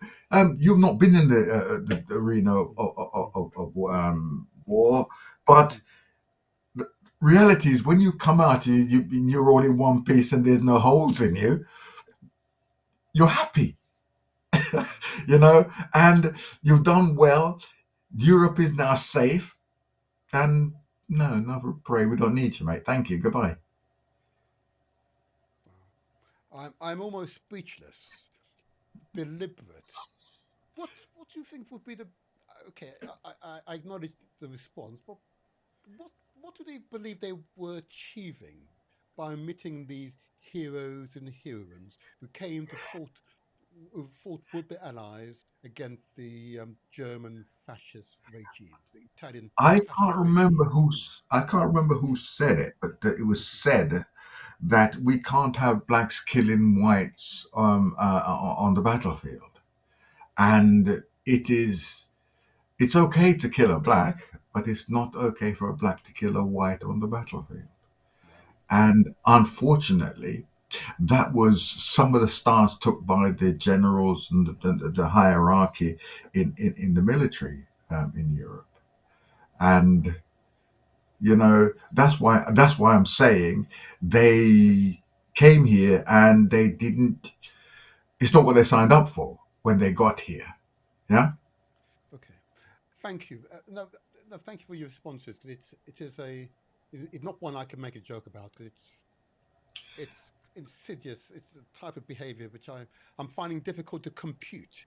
I'm finding very Hmm. difficult to compute. It just there's something almost macabre about the mentality that has yielded such behavior and is manifest here in Hmm. London right now. This Right. macabre, this almost insidious behavior, and it still pervades here in Britain today. Right. That mentality, Hmm. I find it still very difficult. It's so uncivilized, if I may use that term. Um, Hmm. and I don't believe, and I will get into it later on. The monarch has apologized because we were here at the grace of the monarch, Hmm. voting for or king and country, as it were. Uh, you know, I don't suppose the monarch has ever apologized for such a dastardly omission. But Hmm. I just find the behaviour. I said I find it very difficult to compute. I Right. said I might get some of these officers to come along if they're courageous enough to do so and explain themselves. Mm. But we'll get on to that. So Okay. thank you for that response, because it's a question I needed to put to you. Because believe it or not, in preparing for this particular podcast, I'd asked some of my viewers and listeners questions that I might put to you. And it was Mm-hmm. that question that was a recurring theme from this Mm-hmm. research. The omission. Why omit when they fought valiantly alongside their brothers and sisters? Yeah, Mm-hmm. it just makes it beyond explanation. And the fact we're having difficulty comprehending, digesting it, implies there's something in our innate in our genes that, despite the horrors that our ancestors have experienced, we're still Mm-hmm. prepared and we're still able to make that distinction between one person and another, and Mm-hmm. thereby live a truthful life. But anyway, let me move on. Let me move on, because it's that question remains unanswered, understandably, but it's one Mm-hmm. that I need to focus on later on. Okay, let me move on now. So, what I want to get on to now is the organisation to which you are vice chair. Now, Right. I've used the term bright, okay, which sounds as if it's bright, for the light, as it were. Okay. But can I just ask you to explain what we mean by that acronym, and when Right. was BRIGHT, and you'll explain what BRIGHT stands for in a moment, formed and why? Go ahead. Yeah. Right. BRIGHT is an acronym for British West Indian Regiment Heritage Trust. Okay. And we were formed officially about 3 years ago. Okay. And it is to be the voice of soldiers, past, present, and future. Okay. Right. It is. It started off with us realizing that these heroes from the First World War were ignored, no parade, and all that kind of stuff.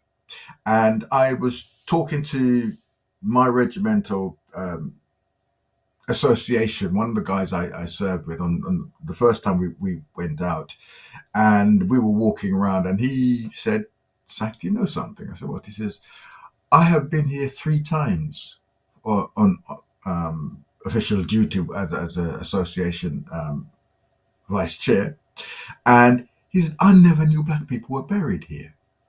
And he's gone there, That's and right. so Mhm. it says that they are redacted out of history, ignored. Can you imagine? And that's so we started to be their voice. And so that's where it started. And we're now 3 years in. And I've got a great team. Yes. Our chair and one of our directors. In fact, effectively, there's three of us who are the driving force behind Bright. Yes. And we we are doing things that is unimaginable for Mhm. we're 3 years old. Mhm. First year, year one, Kumbaya. In the Mhm. 60s, there was a girl called, oh, can't think of her name now, sang the word Kumbaya. Joan Baez. Joan Baez. Oh yes, I know. Right. Yes, yes, And yes. she sang this Kumbaya thing. Yes, And yes. it was frowned upon in those days. And I couldn't understand why it was so anti thing. And of course, as you get older and hopefully a little bit wiser, you found out what it is. So we come by us, come by here, Aha, inviting us yes, to come and visit us. So yes. we decided to adopt that mantra, and Mhm. we went out to France, um, and then it went so well that we decided to continue. And then because I, after leaving the army, Forgive me, Zach. Can I just ask yeah, you? You said you went to France. Where in France did you go, and what did you do there? it up, and we laid some wreath there. It Uh-huh. started off with It's a us, war myself, cemetery, right? Uh-huh. Sue, and Paul, and probably another, driving over there and laying a wreath. And then Again, we just did. if I may, just for the benefit of the audience, I know who these people are. So Paul is our Paul. chair, Okay. and Sue is one of our is the other director. I see. main Right. director Okay. of Bright. So we decided we're going to go out and lay the wreath. Mhm. And it started off with we just drive over, the four of us, and lay a wreath and say some words and so on. And then we got some more interest, and well, let's get a minibus. And now let's get two minibuses. Eventually, a 60-seater coach went Oh over. wow! People want to go with you, right? People Okay. wanted to go with us because we're Yes. saying and doing the right thing. And when you start Absolutely. researching, and I was busy in my own little world getting on with life and didn't know these things. So this happened and it came back, and then we said, oh, wow, that went well. So last year we went out and we did a 3-day in Belgium in Ypres. Nice. And again, we went to many gates where at a particular time each evening, I think it's 7 o'clock from memory, they have a, a service and they play Reveille Last Post, and it's usually done by a bugle, Hmm. and we did it with steel pan. Oh, good. Oh Good. my Yeah. lord! Oh my lord! Uh-huh. It was like, one of these surreal moments that you recorded in your mind, and you would Mhm. continue to. I don't know if you're cold or you're miserable, you Yes, play you that feel it. again You in feel in it. your head. Yeah. It was just one of Yeah. those real Yes. surreal moments. Mhm. And then remember I said to you there was two World War II veterans that was with us. They were both with us at that time, and this year one of them unfortunately passed away. And Rest in peace. Rest we in peace. we which would on the day that would have been his 100th birthday, we held a memorial service for him. Where did we hold it? City Hall, sir. Good. Uh-huh. And again, this is the first. This is the caliber of people that I'm working with. I know I'm blowing my own trumpet, but as a collectively, as a unit, we are going places. And um, it's the first time, and possibly the only time, the Jamaican flag has flown over City Hall. Oh, right. Okay. Okay. So these are the people we're dealing with. The reality is that people will bulk and argue what we're doing, but the reality is it is factual. Yes. Yeah. Yes. Thank you. And Thank you. yeah. So if you research it, you Google it and ask these questions, and you think, oh my God, that is actually true. Mhm. Right. And because it's been erased, redacted out of history, people don't realize. Remember, I said to you, I came from Jamaica. Mhm. I did some of my schooling, my early schooling in Jamaica, and I did the rest here. And you hear about Wellington, you hear about Scott, you hear about Churchill and Yes. Columbus and all these kind of Yes. things, Yes. and all of them, none of them look like me. That's right. But Indeed. there are heroes who look like me, and Absolutely. we're Well never said. talked about that. Well said. Yes. Well said. Yeah, And if I may, Zach, your yeah. chairman, Paul Chambers. Paul Chambers, yes, Yes. Um, again, what struck me when I began the research to prepare for this particular show, yes, his I saw his image holding a yes. lantern, holding a lantern. Ah, Yeah, and he laughed, and he said, "It's up to us to yeah, keep their stories alive." right. Powerful statement, and I was That drawn to him once I read that, and I said, "Wow, what a true right. African man that is." One of our main sponsors is the Royal British Legion. Mhm. And the Royal British Legion did a piece on us, and Paul being our chair, excuse me, had was invited to say a few words, and that's him holding Mary our lantern. Now the lantern is there is, I don't know if you know, but there are light in the darkest hour, and there is, I think, 7 lanterns. There's the Air Force have got one, the Navy has got one, the Army has got one, and there's other organizations have got a, and we have one, and we are the only one that has a lantern that is got a female name. All the other got Jack and all this kind of stuff, and ours is called Mary after Mary Seacole, Okay. who was a nurse in the First World War, as you know. Right. And Mm-hmm. so all these kind of things we are doing, recognizing and underpinning the efforts and of the people who gone before us. Mm-hmm. So there it is. And um, going back to Brighton, getting back onto you, I know I strayed a Yes. little bit, It's is okay. It's okay. this year, after the memorial for Mr. Flanagan, we, sorry, last year, Mm-hmm. ah, yeah, there you go. Oh, but go on. last Keep year, going. last year when we went to Ypres, myself, Paul were walking around, and they said there was this church um, that held St George's Church, who really just was built. I think it's in 1920 ish, just after the First World War was ended, and it is to commemorate all the battalions that served in the First World War. Yes.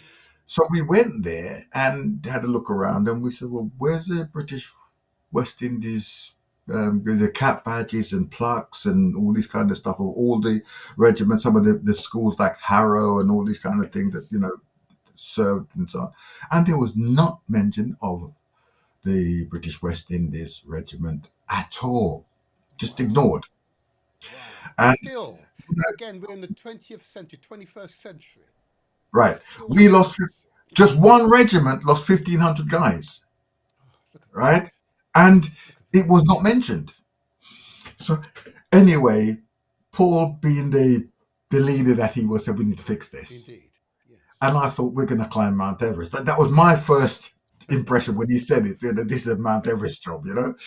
And great news is that the 5th of October last month, Right. we had our plaque um, put in St George's Church. And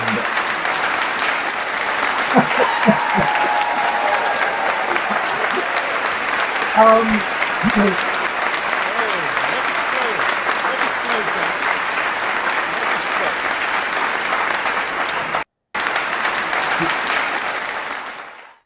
Oh it yeah, was I needed to, if I may, Zach, I needed that affirmation because there are children, young people who are hearing your testimony, and right. regardless of the enormous forces against you, here in Britain, my gosh, Yes, here in yeah, Britain, yeah. regardless, you are fearless, determined, resilient. You've ensured that our memory, their memory, is immortalized in a plaque in that church. So as other young people come by, they can see the name of Hmm. those who served. Not some, but all of those Right, who served. right. Thank you, Jack. Thank you, It Paul. is. Thank you, Paul. I, Thank you, Sue. I'm glad you said that, but we're 100 plus years, Hmm. and these people have not been recognized. Yeah. You know, Mhm. it's a Okay. century.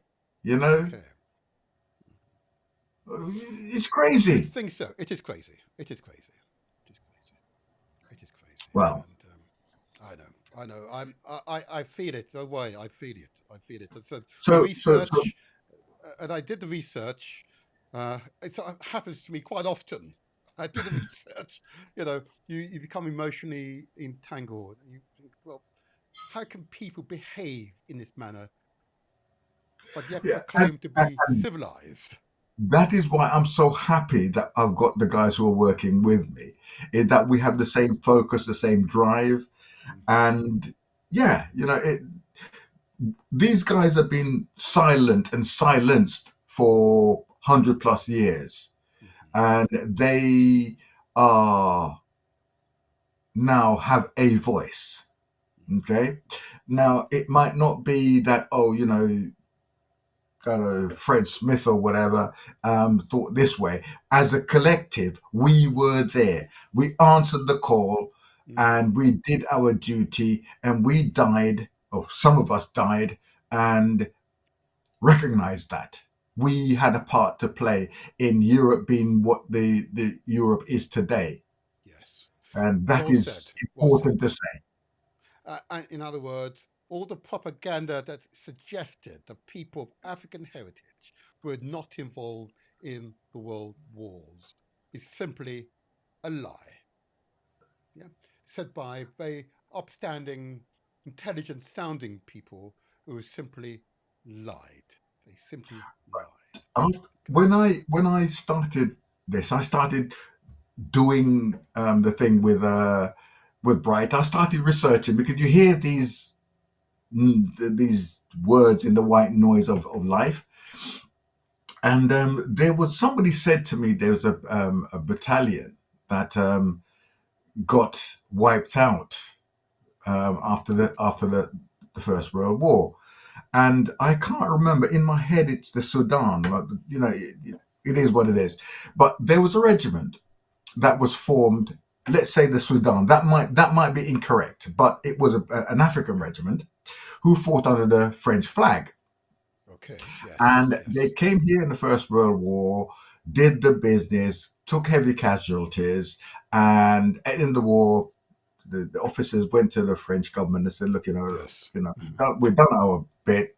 Can we get paid now so we can get back to our homeland?" And they Gosh. said, "Oh yes, of course you can.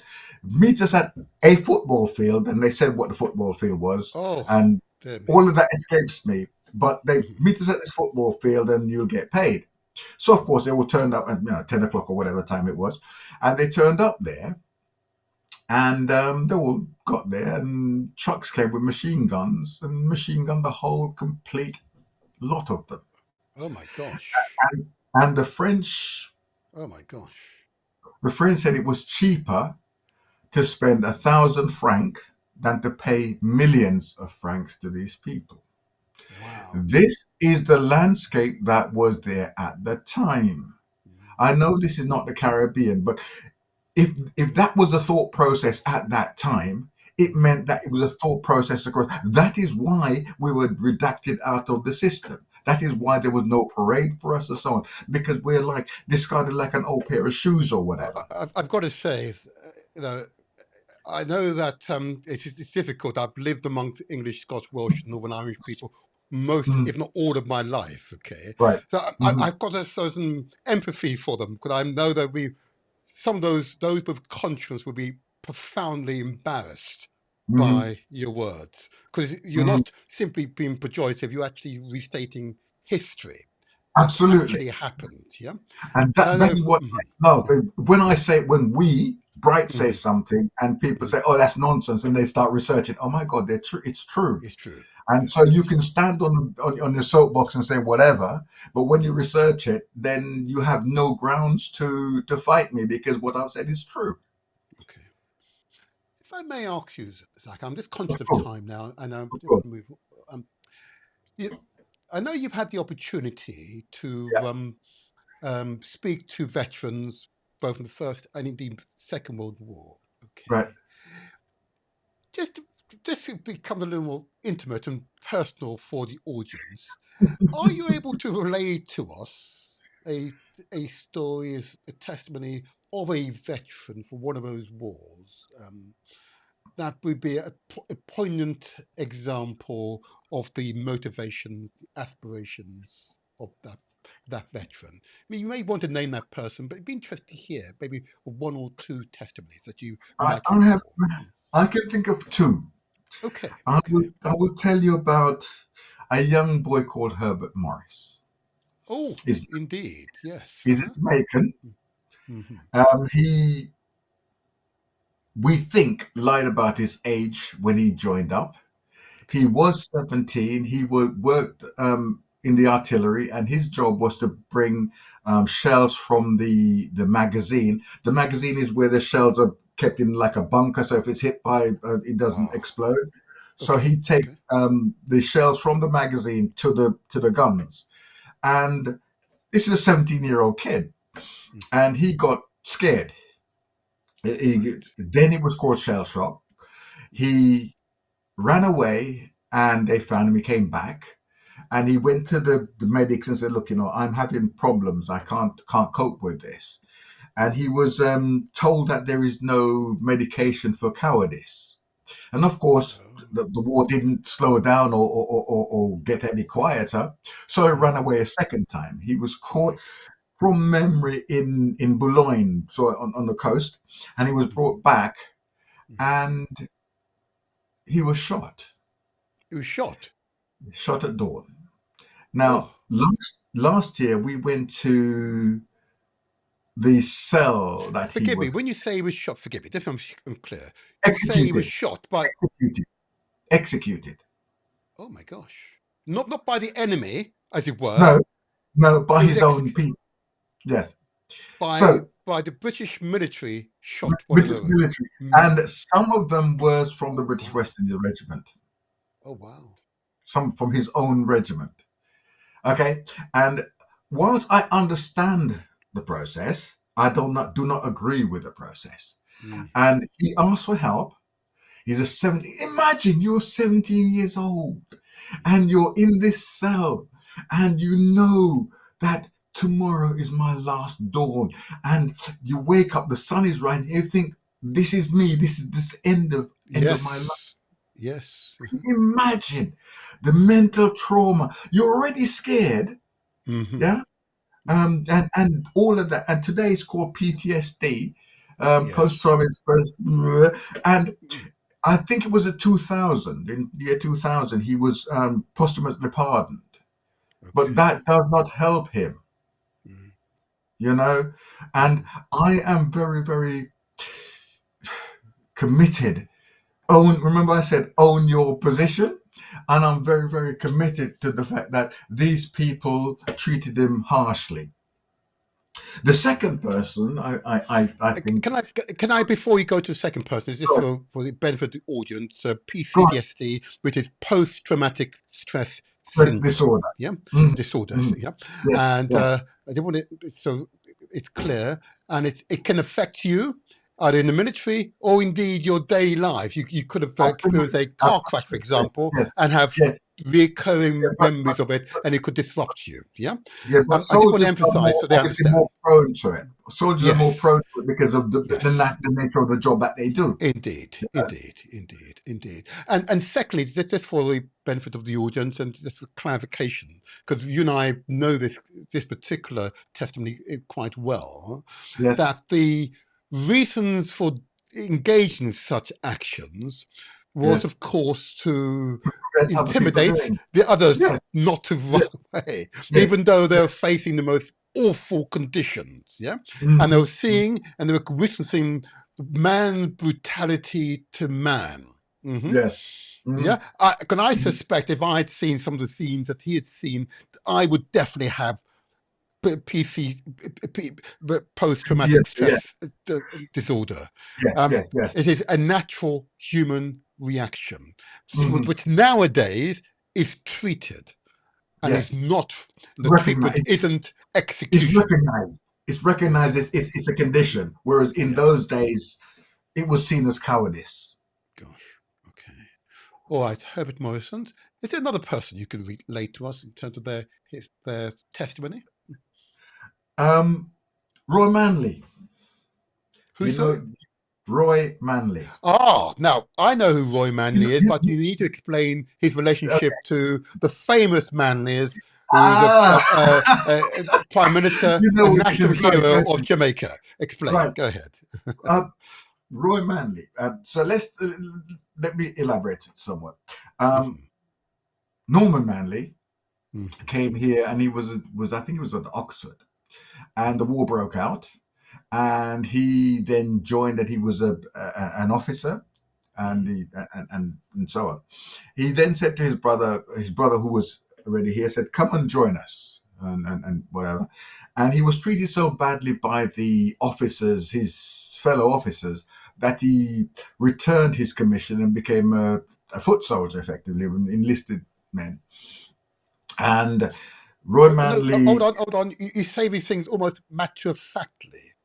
So yeah. this is an accomplished human being, accomplished man, Norman Mm-hmm, Manley, yeah? mm-hmm, Attended mm-hmm, Oxford, had the mm-hmm, highest level education, clearly mm-hmm. had and possessed leadership qualities, Absolutely, ideal for the military service, okay? absolutely. He joins the military as an Yeah, officer and yeah, is treated so abominably. yes, This incredibly talented, highly intelligent, compassionate human being felt yeah, that he could not be amongst such people.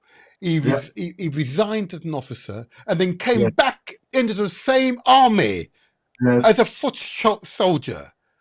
That gives you an insight to the character of the man, Norman Manley, and why he eventually became There a you future go. Yeah. Jamaican prime minister. Indeed, is now a national hero. Praise be Imagine to him. that. Go on, Imagine yes, that. tell them. Imagine Yeah, that. go Yeah. on, tell them. Now, Yes. Hmm. he joined his brother, and they Hmm. were in the artillery. That's And Roy Manley. Roy Manley. Yep. Roy Roy Manley. Manley, yes, Hmm. and both Manleys were in the Hmm. same. Um, and so basically, what happened was somebody um, got injured. They thought was injured, and Roy went to get him, and the shell Okay. exploded, and some shrapnel got into him and killed him. Oh, okay. Rest in And peace. people Rest in don't know peace. this. Mhm. And then remember, Manley was in my lifetime. You know, Yes. he took Yes. Jamaica into independence, and every Yes. time he went out in public, he wore a black tie, Yes. and Yes. that is to celebrate, remember his brother who died on the Yes. battlefields. Now, Yes. again, which is not mentioned, the First World War, um, all the Caribbean soldiers will have to Mm. be of better than secondary education to Indeed. join. Yes. If Indeed. you were John Smith from England, Hmm. illiterate, Yep. right? You You just could put your join. X Yeah, on you your could paper join. and you would Yeah. go. But you could call these people whatever, right? Hmm. And for your show, I'm going to use something that I hate using, the N word, right? Thank you. Thank you. Just for the algorithms, you see, Right? we've got So, filters and things, you see, which interfere um, otherwise. But yeah, yeah. thank you for And your life. Thank you. they would say to, yeah, Darky, write a letter to my loved ones at home because they Oh, were illiterate. And in the yes. trenches, they would say, send a letter to my wife, my kids, my parents, or whatever. Yeah. And these Caribbeans will be writing letters to Hmm. these people because they're illiterate. Yeah. You know, Yeah. it was And a that's a fact. completely That's a different fact. landscape in those days. Yeah. So, just to qualify what you just Yes. described, and it's Yeah. important for the audience to understand, Yes. and it still happens today, the brain drain from the Caribbean. Yep. Yes. Now, Yes.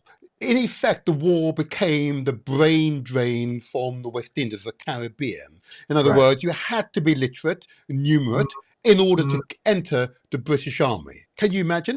In other Correct. words, and it's a tough time for to be an African woman, an African man in the Caribbean Yeah. or West Indies at the time, because Mm-hmm. they weren't inclined to teach you anything. Yeah, Precisely. there are clear barriers to Mhm, people mhm, who look like us being taught, mhm. trying, being taught. But these people defied the odds. Not only did they Right. gain an education, became literate, numerous scientists, and so on, Mhm. but they heard the call to fight against, better term, the even greater evil, the Nazism as practiced Ah, by yes. the Yes. then Germans and Japanese and Absolutely. indeed Italian states. Yeah. Yeah. Wow. It's pretty brutal, isn't it, when you say it that way, when it's described that way? I was trying to ameliorate it, but it's no matter how it's said, it is profound. So these Right. were educated, talented men, many men and women, of course. Right. Okay. Yeah. These were our talents. Go on. Right. Tell Right. us a little more about Norman Manley and Roy Manley. So he died in the battlefield. Yes. Tell us more. Yes. And of course, he was the guy who changed the landscape of history. He took Jamaica Yes. into independence. Yes. And, so these are the kind of people that took up the cry, say, Yes. let's get it on, let's do this, right? And Hmm. of course, the landscape when they got here is not what they expected. And Yeah. this is my belief, is that they Hmm. got here and think, oh my God, Yes. we are being lied to in Indeed. terms of what is expected. However, we're here, let's roll our sleeves up and get it done, you Absolutely. know? And at the end of it, they're ignored, Can you imagine? Yes. you know? Wow. Discarded like an old pair of shoes or whatever, you Mm. know?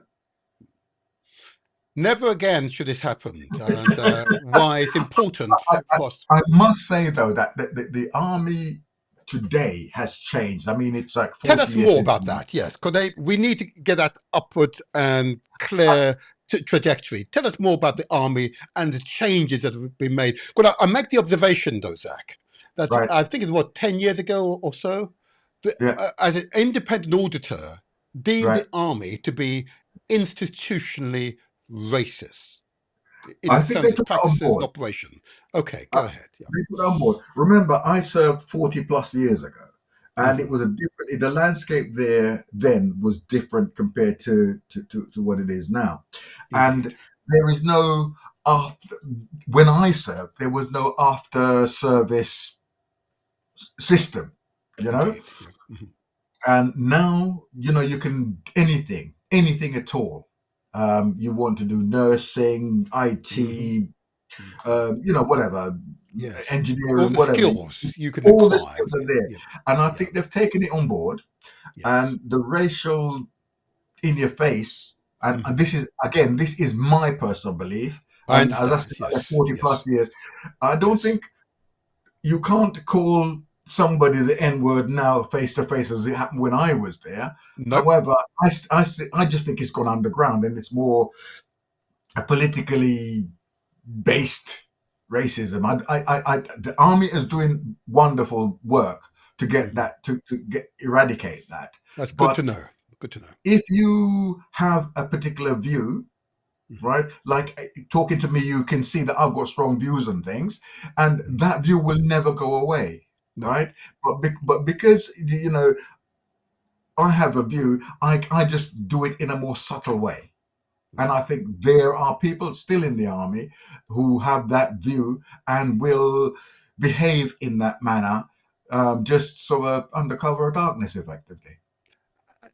And that's true across society. There's no Yes, doubt about that. But yes, I think, absolutely. Zach, and others who are listening, and what is not fully recognized is the Yeah, effort, the strives that people like you and our women have contributed to changing the backdrop here in Britain. So even the right. fascists, even the racists, yeah, Yeah, those right, those who suffer from Afrophobia, if you like, right, okay, right, cannot openly behave in that manner, okay? right, We've now changed the environment so it become hostile to that type of behavior. Yet, of right. course, it doesn't mean that they change their minds, as it were, but it Uh-huh. means that they cannot openly behave in such a barbaric manner Right. because it is the very antithesis of what it is to be British. Okay, Hmm. and I'm going to say that, but Britain's got a much higher ideals. Okay, Hmm. and as a result, such behaviour is not tolerable. And I believe even the new monarch has made it clear that such behaviour is not tolerable. I wish he'd say far more on these subjects. I've got to say, but nevertheless, what he has said I is. think Mhm. I think you're completely right. He does things subtly that is saying to other people, like he wore last year the Black Poppy Rose, for instance. Indeed, You know, yes. Thank you for and, recognising that one. Yes. Mhm. these kind of things. But it's also recognised by the fascists, the undesirables, in my view, right? They're Yes. undesirable, and I almost swear then. But Please. if you Thank you. and Not. the army has changed because we've got like a black brigadier, which is the Yes. highest ranking member in the British Army. What's his We've got name? What's his name? What's his name? Carl Harris, Brigadier Carl Harris. Brigadier Carl Howe. I'd love to interview him because his testimony would be truly Also, inspirational. there are several colonels. There's a couple of colonels, Mhm, several warrant officers, and so on. So the landscape is changing. Yes, it's mhm. 40 years from my experience to today, but it means that the army is changing, and it's changing. It has changed dramatically in the 40 years since I left, and Good. I think that is a good thing Mhm, because you know the face in your face kind of racism that I encountered is no mhm, longer accepted mhm. in the British Army, and that's a great Agreed. That's a great stride forward, and absolutely I'm just conscious of our time, but I'm also very conscious, though, of course, the army is just one arm of the armed forces. Do you have right. any insights as to progress in the Navy or Air Force, the Royal Air Well, Force? no, I do know that the Navy has a black commander. He Oh, came really? out. Yes, he came Hmm. out with us on our trip to Ypres. But again, Okay, because I am Army and Army based, I tend to okay, stick with my own I kind, if understand. you like. So I can't be more Okay. specific. Yeah. Yes. Okay. Let's see what we can do about the Air Force and Navy Mhm. achievers. I'll come back to you on that one. I'll just move our interview to the close now. Um, Yes. so you've given insights into the work of Bright, which of course, just for those who didn't understand, hear the acronym, stands for the British West India Mm, Regiment Heritage Trust. Okay, correct. thank you. Um, and just to be clear, the, you have a schedule of events, hopefully for this year and next. Can you give us some idea where I note that Remembrance Sunday is approaching? Okay, Right. where will you be on Remembrance Sunday? Where will We Bright be? we will be marching on Remembrance Sunday. It is our last official activity for this year. Okay, We have been doing it, apart from COVID years, we've been doing it ever since. okay. And we will be there next week. You, Um, right, and will you be at the going forward, cenotaph? Are you? Will oh, you be at the absolutely. cenotaph? Oh, God, yes. I So, keep telling you, we wow, a force to be reckoned with. We're you will be little at the but we Talawa. cenotaph. Oh We're wow. little but we Talawa. Yeah. Oh, forgive me. I need to translate for those who are not Jamaicans. We're What small was but we're strong. That's a it? Jamaican term. We are small Well but we are said. strong. Yeah. That's small but And strong. Mhm, mhm. Yeah. again, I keep mentioning my team, and I say my team. I don't mean like Mhm. I mean the group of guys and ladies and guys that I work with. We are focused in getting this done, Right. and Okay. and I'm tremendously happy with the group of guys that I work with. And so Mhm. yes, will be marching at the Cenotaph next Sunday. And if And I may, before you continue, yeah, I often watch the March past the Cenotaph on an yes, annual basis.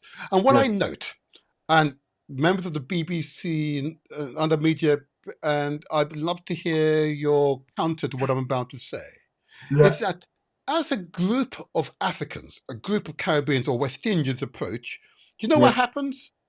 They pan away so Really? it's not seen across the world that this group of Africans, this group of West Indian Caribbeans are Hmm. marching past the cenotaph. Right. And I noticed in previous years they've done so. I wonder if the BBC, this time, as the proud men or women of Bright, of the Right. British West India Regiment Heritage Trust, march by as a Right. contingent that the eyes of the world, through these cameras, the BBCs and other news media, will focus on them and appreciate their courage, appreciate their contribution to Okay. world Well, wars. there is that. I will tell you. 2017, I think it was. Mhm. I think it was the first year Bright marched. Mhm. I had knee replacement surgery, and I usually march with my regiment. Aha, And right. of course, I couldn't march, so I sat there watching the TV, and it said, the synopsis was, "This is a new group, and they are bright." And I thought, "Oh my god!" And and so there is, and the BBC featured us last year. And Mhm. last year, as we marched past, you go through and you march past and you do eyes right, and a member of the royal family sort of takes the salute. It was Princess Anne, and All she right. winked at us. You know, Okay. so we are getting into a room that is, that is we're noticed, right? Okay. And the great thing, and again, I keep bigging up my crew, is that whatever we do is factual, and nobody can argue about the fact that whatever we're saying, whatever we're doing, and this year, I think there is rumors. We got notification that we'll be interviewed by, I think it's the BBC again, or Channel 4, I think it was, or whatever. But we are going to be interviewed by one of the big media groups. Oh, right. So Yeah. they will actually interview you Yeah. after or before the That is March by. unclear because, of course, there's how many people there, how many thousand people there, and we are going to be interviewed. And I assume it'd be afterwards where we have time to settle down and so on. Yeah. Okay. All right. Well, And, I'll be watching to see if the and, camera goes away from you as you and my march by my the kids center. my kids have taken pictures of me marching with Paul and the crew and sent it to Okay. me, saying, "I saw you on TV," and so on. So, Good. Good. As you should and, be. As you should be. and moving on for Mhm, next year, mhm. we're going to be going Belgium again next year, Mhm. but we have round about Easter time. This is not completely nailed down as yet. We are going to be having a book of remembrance of Okay. all the 1,500 guys, certainly the 1,500 guys that died on the Western Front. Okay. But that's why we haven't agreed the actual time, because we're trying to get people who died across the world in the world wars, and that will be in this book. And that's why Oh, we're wow. delaying the actual date that it's been done, because of course it takes a lot of time to Long compile this time. list. Wow. So we're aiming for around about Easter time next year. We're going to do a walkathon next year, and other things. But right now, because we're coming towards the end, and our last showing, if you like, is next Sunday, that is where the focus is. And because we're Okay. such a small group, and I'm the only person that's retired, Sue and Paul are full-time workers. So Yes. they have to sort of fit all that work into the massive amount of work that we have to do to get these Yes. projects done. That's to fit Yes. it in between on their downtime kind of thing. Okay. So Okay. yes, it Thank might you for sound that.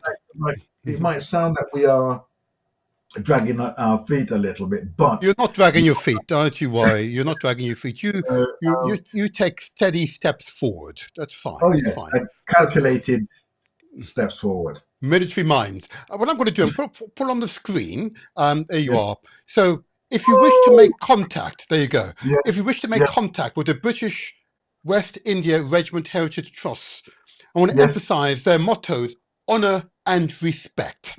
Okay. Oh God, yes. Now, to reclaim the narrative. Yeah. Join this trust. You can contact them via the website, which is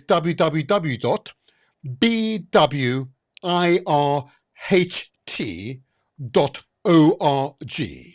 Okay, Yep. so the website That's address us. is www.bwirht.org, or Hmm. you can email at info@bwirht.org, or indeed phone. I believe you might even get through to the chairman if you're lucky on 07956 100 089.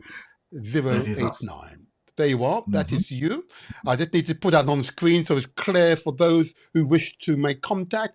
I'll put it up later on as part of the closing video following this interview for those members of the audience who are viewing this via YouTube or Facebook. Mhm. Zach Sir. Robinson, Vice Chair of the British West India Regiment Heritage Trust. What will be your closing words for young and middle-aged and mature? What will be your closing words, optimistic closing words? Oh, that's a great question. I believe that the media paints black people in a negative light. Mm-hmm. We are testament to the fact that there is positivity within Absolutely. people of color like myself, Indeed. and there should not take on the hype of what they read in the media, social media, whatever. Be Mm-hmm. yourself. Own your own responsibility. Right? Absolutely. Marley said, oh, "None but ourselves can free Can our free mind." ourselves. Yes. Right? Go on, So, Marley. Go on. so please, there is an alternative to anything. I chose to join the army because I was going in a path that was wrong, Yeah. and take a picture of yourself Mhm. and look at what you are and what you want to be, and go out there and get it. There's far Mhm. more opportunities for a youngster now than when I was 17. Yes. Yeah, you Yes. know, you can get into a room now that I couldn't get into a room when I was 17. Yes. Right? Again, audience, I'm going to say whilst he's here, he understates his contribution and indeed the team's contribution to changing Great Britain. Mhm. Yeah, it has Mm. changed tremendously. There's much change to continue, I might add. Oh God, But yes. fearless men and women like Zach have been the reasons why Britain has changed since the 60s, when the first race relation acts was enacted, It was a result of men and women like Zach, the absolutely resilient that British society must change for its own survival. Because the trajectory that was being proposed would have meant and it resulted in chaos, anarchy here in Britain. It was not sustainable. Zach Robinson, I want to thank you for your contribution today, sharing with us your personal testimony, sharing with us that enormous reservoir of knowledge that you represent, history and culture that you represent. And I'm confident there are many thousands of youngsters out there who've heard you and can hear and feel the changes that we made, that they're able, if they were to enter the armed forces, they'd be given the opportunity to realize their true potential. Yeah. I want to thank you for all what you have committed to and what you will commit to in the future. And I look forward to meeting yourself and other team members here on the Motivator Show so we can uphold, uplift you, and Mhm. recognize you for your outstanding works. Mm. I say to you for this particular day, go well, go well. Thank you. Thank you for having me. And for those youngsters out there, if you want to contact us, we will assist you in whatever way we can, even if Mhm. it's just a kind word or a steer or whatever. Mhm. Please feel free to contact us. Thank you so much, Zach. Good day to you. Good day. Good day to you, and thank you for having me. Pleasure, pleasure. Wow. Wasn't that something, huh? Oh my gosh. I've got goose pimples. I have goose pimples. The courage, determination, the honesty, the valor. Oh, yeah. And I've only just begun to give these superfluous as is appropriate for such personalities. And I'm proud that right throughout the African communities, there are men and women like Zach who are totally committed to ensuring the next generation will have a better time and improved experience than ourselves. Yeah. Oh, I see. Oh, I see the messages. I see the inspired Lyndon there. Yeah. Thank you for those claps, Lyndon. Thank you. Thank you. Thank you. Truly an inspirational experience. And long may such works continue. Yes, we were written out of the history books, as it were, but we're now rewriting the history books, and we are most certainly included. And as the chairman of the British West India Regiment Heritage Trust would have said, Paul Chambers, he would have said, it's up to us, I'm going to emphasize, it is up to us to change the narrative, yeah? To control the narrative. It's up to us. The lanterns that was inferred are the lanterns of hope. Yep, the lantern that gives you strength. When surrounded by all this greyness, yeah, the lantern shines bright with vigor and confidence. Powerful, powerful, powerful, powerful. Oh, I'm so moved. I'm so moved. All righty. Okay. And before we wrap up, and those of you who are viewing us on YouTube or Facebook, please, if you haven't subscribed, I notice 95% of you have not subscribed, or at least leave a message. Okay. Love to see the message. Love to see your message. There you are. Please subscribe. You can sit there. Subscribe. Yep. And of course, give us a thumbs up or press the bell icon so you'll be notified of what is coming forward in future editions. Okay. Really important to us that you do so. Really, really important to us. But if in doubt, ask questions. If in doubt, ask questions. So those who are men and women who serve in the armed forces, I say to you all, bravo, bravo. Praise Jah, he says. Yeah? Bravo, bravo. Long may your works continue. And we know it's not easy. Even here in 21st century Britain, it's still not easy. But you're up to it. You are the true heroes and heroines. Okay, all right, okay. And thinking about heroes and heroines, I want to again turn my attention to that country, Nigeria.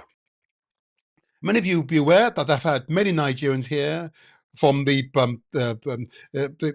NINAS and IBOP and other organizations who all are seeking peace so we can create prosperity for all Nigerians. Okay.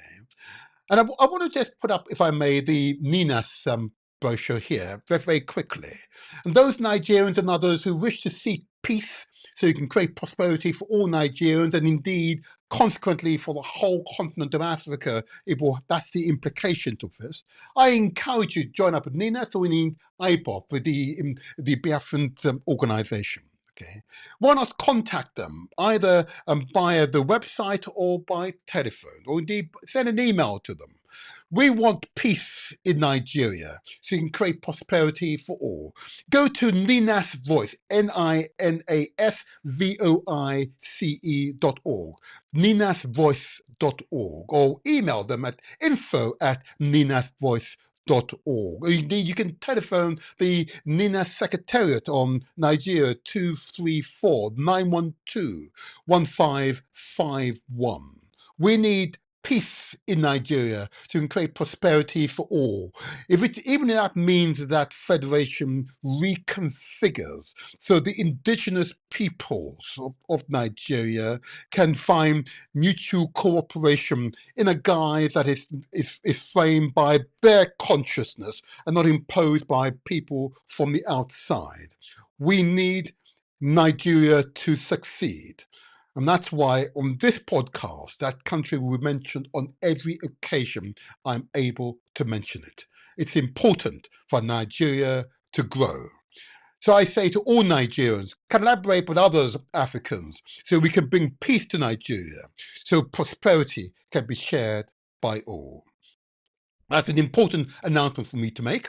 A second and quick announcement I want to make, and please listen carefully. Many of you will recall, right at the very beginning of the hurricane season, okay, an exceptional hurricane hit the Caribbean, Hurricane Beryl. Okay, and what was unusual about this particular hurricane is that it was a Category 5 hurricane. Okay, highly unusual at the beginning of the hurricane season, and it devastated parts of Antigua and Jamaica.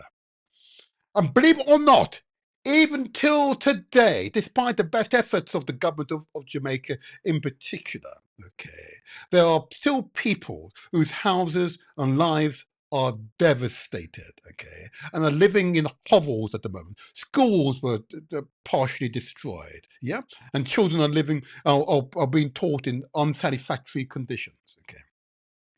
But it's necessary for all the peoples of the world to rally in support of those who were devastated as a result of these unusual hurricanes. Category 5 is a dangerous hurricane. Okay? And if you're not aware why I give this call, because it's countries like Britain, France, United States, yeah, Germany, Belgium, Holland, yeah, Japan and other countries who industrialize, who pump billions upon billions of tons of CO2 or carbon dioxide into the atmosphere. And we're now experiencing a rising in the Earth's ambient temperature. In other words, more warm air is being trapped by the CO2 cloud that we pumped into the atmosphere. As a consequence, we're experiencing violent weather conditions, unusual weather conditions. You've heard about the recent floods in the United States of America as a direct consequence of climate change. Hurricane Beryl, right at the very beginning of the hurricane season, Category 5, a devastating hurricane, devastated the islands of Antigua and Jamaica. We ask you, if you can, to give generously. What they need is to be able to buy non-perishable foods, bed kits, sheets and pillows, children's diapers and adult diapers, tarpaulins for, to covers, zinc and other building materials. They just need the resources so they can rebuild their lives. So I commend to you the P&P UK, and they're receiving money, and they will be on this show in not too distant future to demonstrate where the resources have been spent. Every penny collected will be used to buy the essential means for those people in Jamaica in particular to rebuild their lives. And if you can give generously, do so. But we will be accountable here on the Motivator Show. So if you can make a transfer to sort code 600802, account number 29861233. I repeat, account number 29861233 on the screen. And in the bank reference, put in DRF Beryl, in other words, Disaster Relief Fund Beryl. Okay? And as I said earlier, we will ensure that members of the P&P UK will be present here to give account how every penny has been spent. So you'll be in no doubt that this has happened and it's gone to support those in greatest need. And there can be no higher calling as a human being to help those in greatest need when we have so much. Thank you. Thank you for acknowledging that particular call out.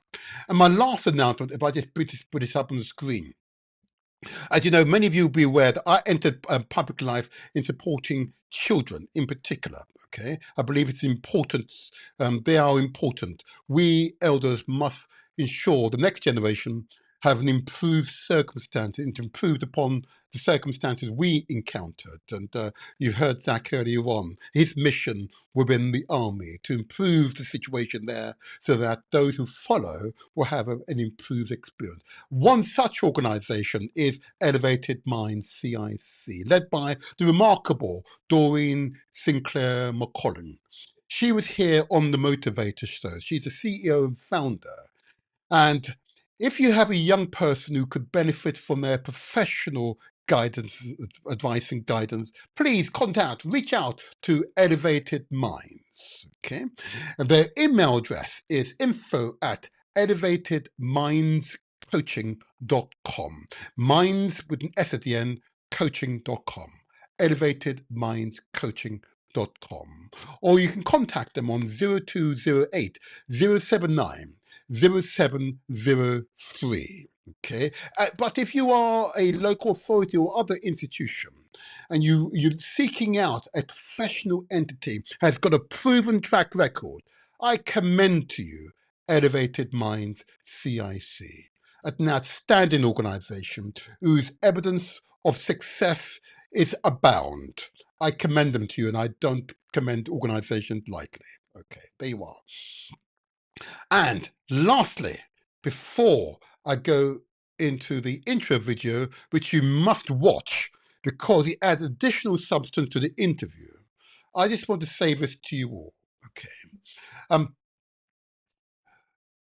My favorite journalist is Ndidi Ishiwa, okay, remarkable Nigerian woman who's a genius journalist who writes about the life and times of Nigeria. Yes, okay. And I want to encourage you, if you can give back to your communities, that you do so. Don't live alone by yourself, don't interact with others.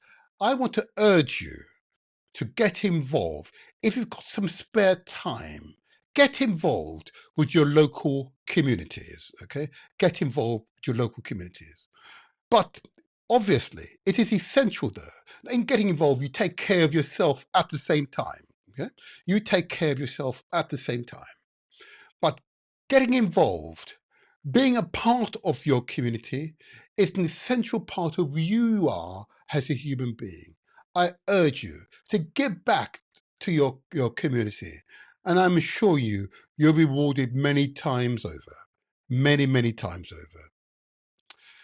So before I go, I just want to say this to you. These podcasts would not be the same without you. I said earlier on, if you're viewing us via YouTube, please enable us by this time next year to achieve 10,000 subscribers. It doesn't cost you a penny, but it gives us affirmation to continue to share with you these positive messages that come from our life experiences. Okay, and it is so essential that you give us those messages which are clear affirmation that what we are seeking to do here are positive. So my last call out, of course, is those of you who are affected by the Windrush scandal. The Windrush scandal, of course, is one of those stains on British history, okay, which affects us today,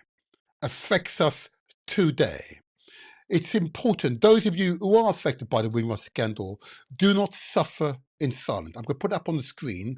We had the Windrush, those from the Windrush Legal Advice Clinic who are based in the West Midlands, 58 Bank Street in the West Midlands, okay?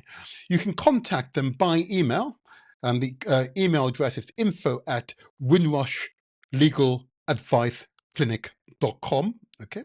Or you can phone them, daytime, it's 01902 382 542, or the mobile I've also got here, 07591 153 828. I urge those who are affected by the awful Windrush scandal, okay, and if you've not received compensation, please reach out to them, okay? And I also want to give acknowledgement to the members of the Windrush National Organization for their outstanding works in this regard, and of course also give acknowledgement to Anthony Brown and the is campaign to ensure that there is a Windrush Act to enshrine in law protection for those affected by the Windrush scandal. Powerful.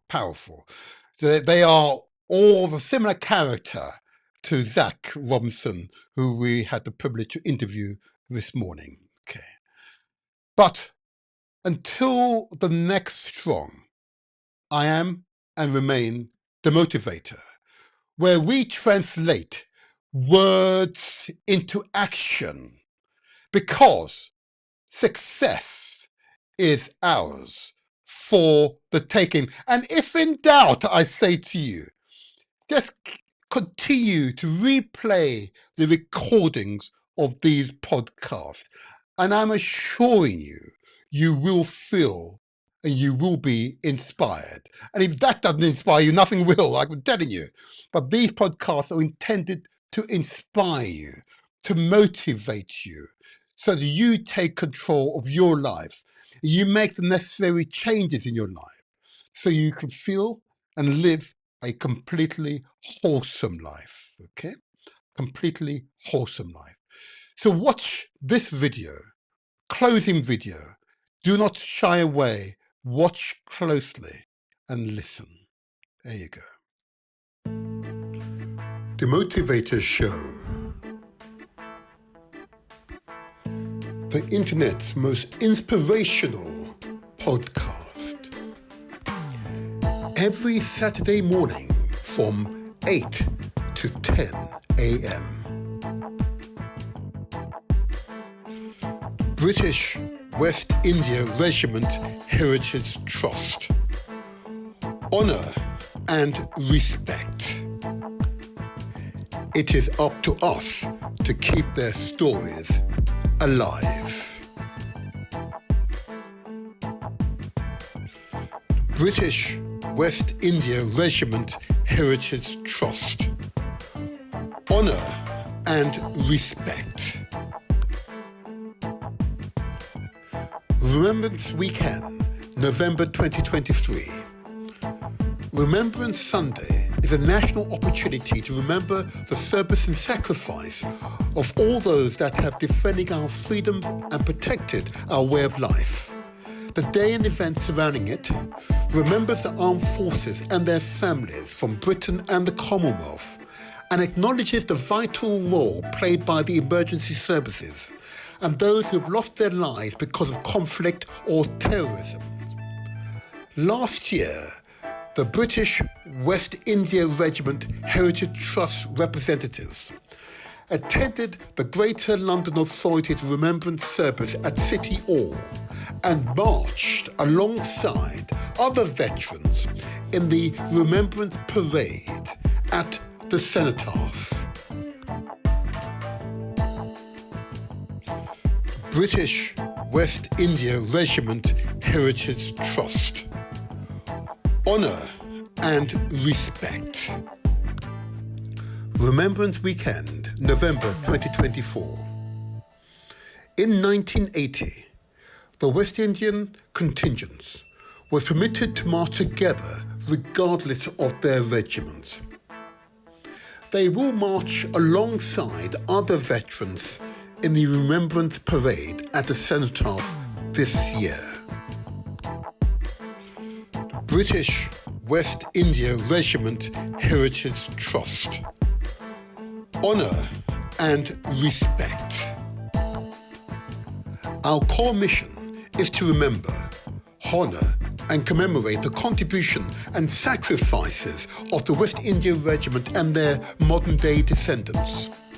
We promote West Indian military heritage for public benefit through commemorative events, education and research. British West India Regiment Heritage Trust.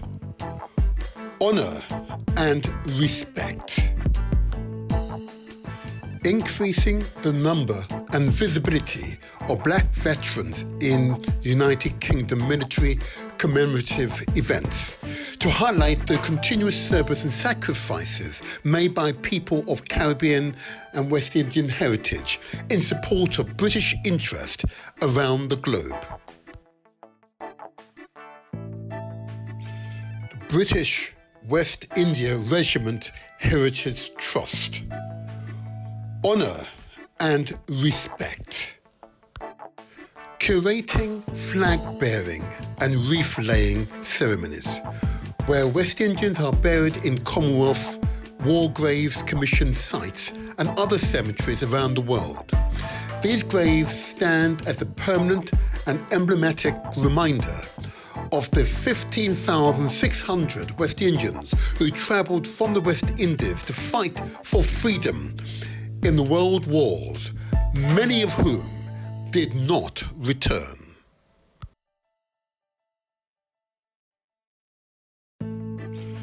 British West India Regiment Heritage Trust. Honour and respect.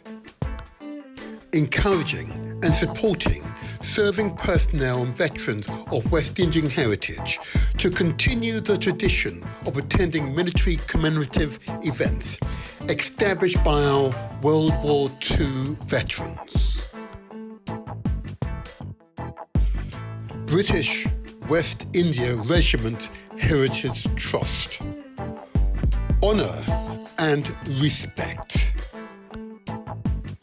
Assisting serving West Indian heritage personnel in transitioning from the armed forces as they return to civilian life. British West India Regiment Heritage Trust. Honour and respect. Heroes and Heroines Roll Call. Marcus Bailey, born in Barbados and living in Liverpool when he joined the Royal Navy in 1916 as an able seaman on HMS Chester. The British West India Regiment Heritage Trust. Honour and respect. Heroes and Heroines Roll Call. Samuel Wesley Yearwood of Port of Spain, Trinidad, worked as an aircraft mechanic, and it is known that Sergeant William Robinson Clark of Kingston, Jamaica, flew biplanes over the Western Front in the summer of 1917. The British West India Regiment Heritage Trust. Honour and respect. Heroes and Heroines Roll Call. Roy Manley enlisted with his brother Norman Manley, destined to be elected Prime Minister of Jamaica. They, in 1915, enlisted with the Royal Field Artillery at Deptford in London, one of the many black troops from the former British West Indies who fought on the Somme and elsewhere. Roy Manley was killed in 1917. Rest in peace. The British West India Regiment Heritage Trust. Honour and respect. Heroes and Heroines Roll Call. Herbert Morris was buried in Belgium Poppering's new military cemetery.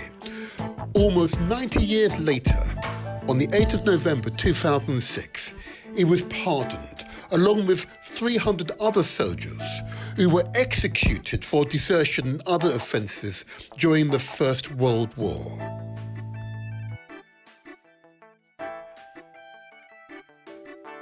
The British West India Regiment Heritage Trust. Honour and respect. Heroes and Heroines Roll Call.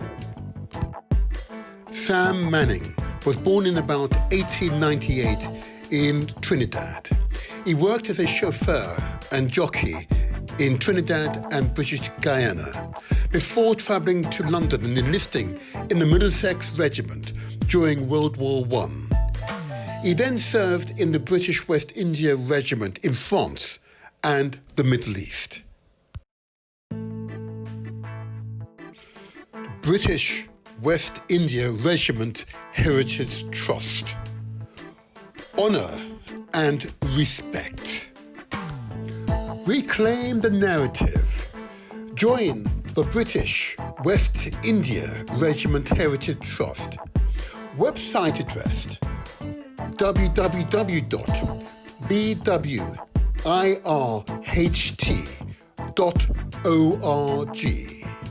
telephone number UK 07956 100 089.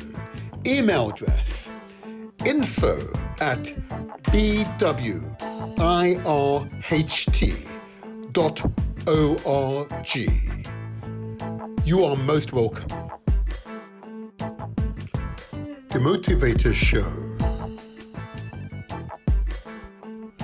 Success is ours for the taking.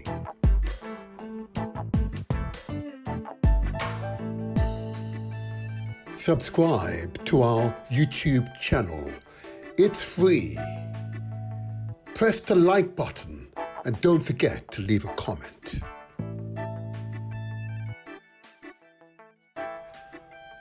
Follow us on Facebook. Give us the thumbs up and share with your family and friends. We are also on Instagram and TikTok. Follow us there too.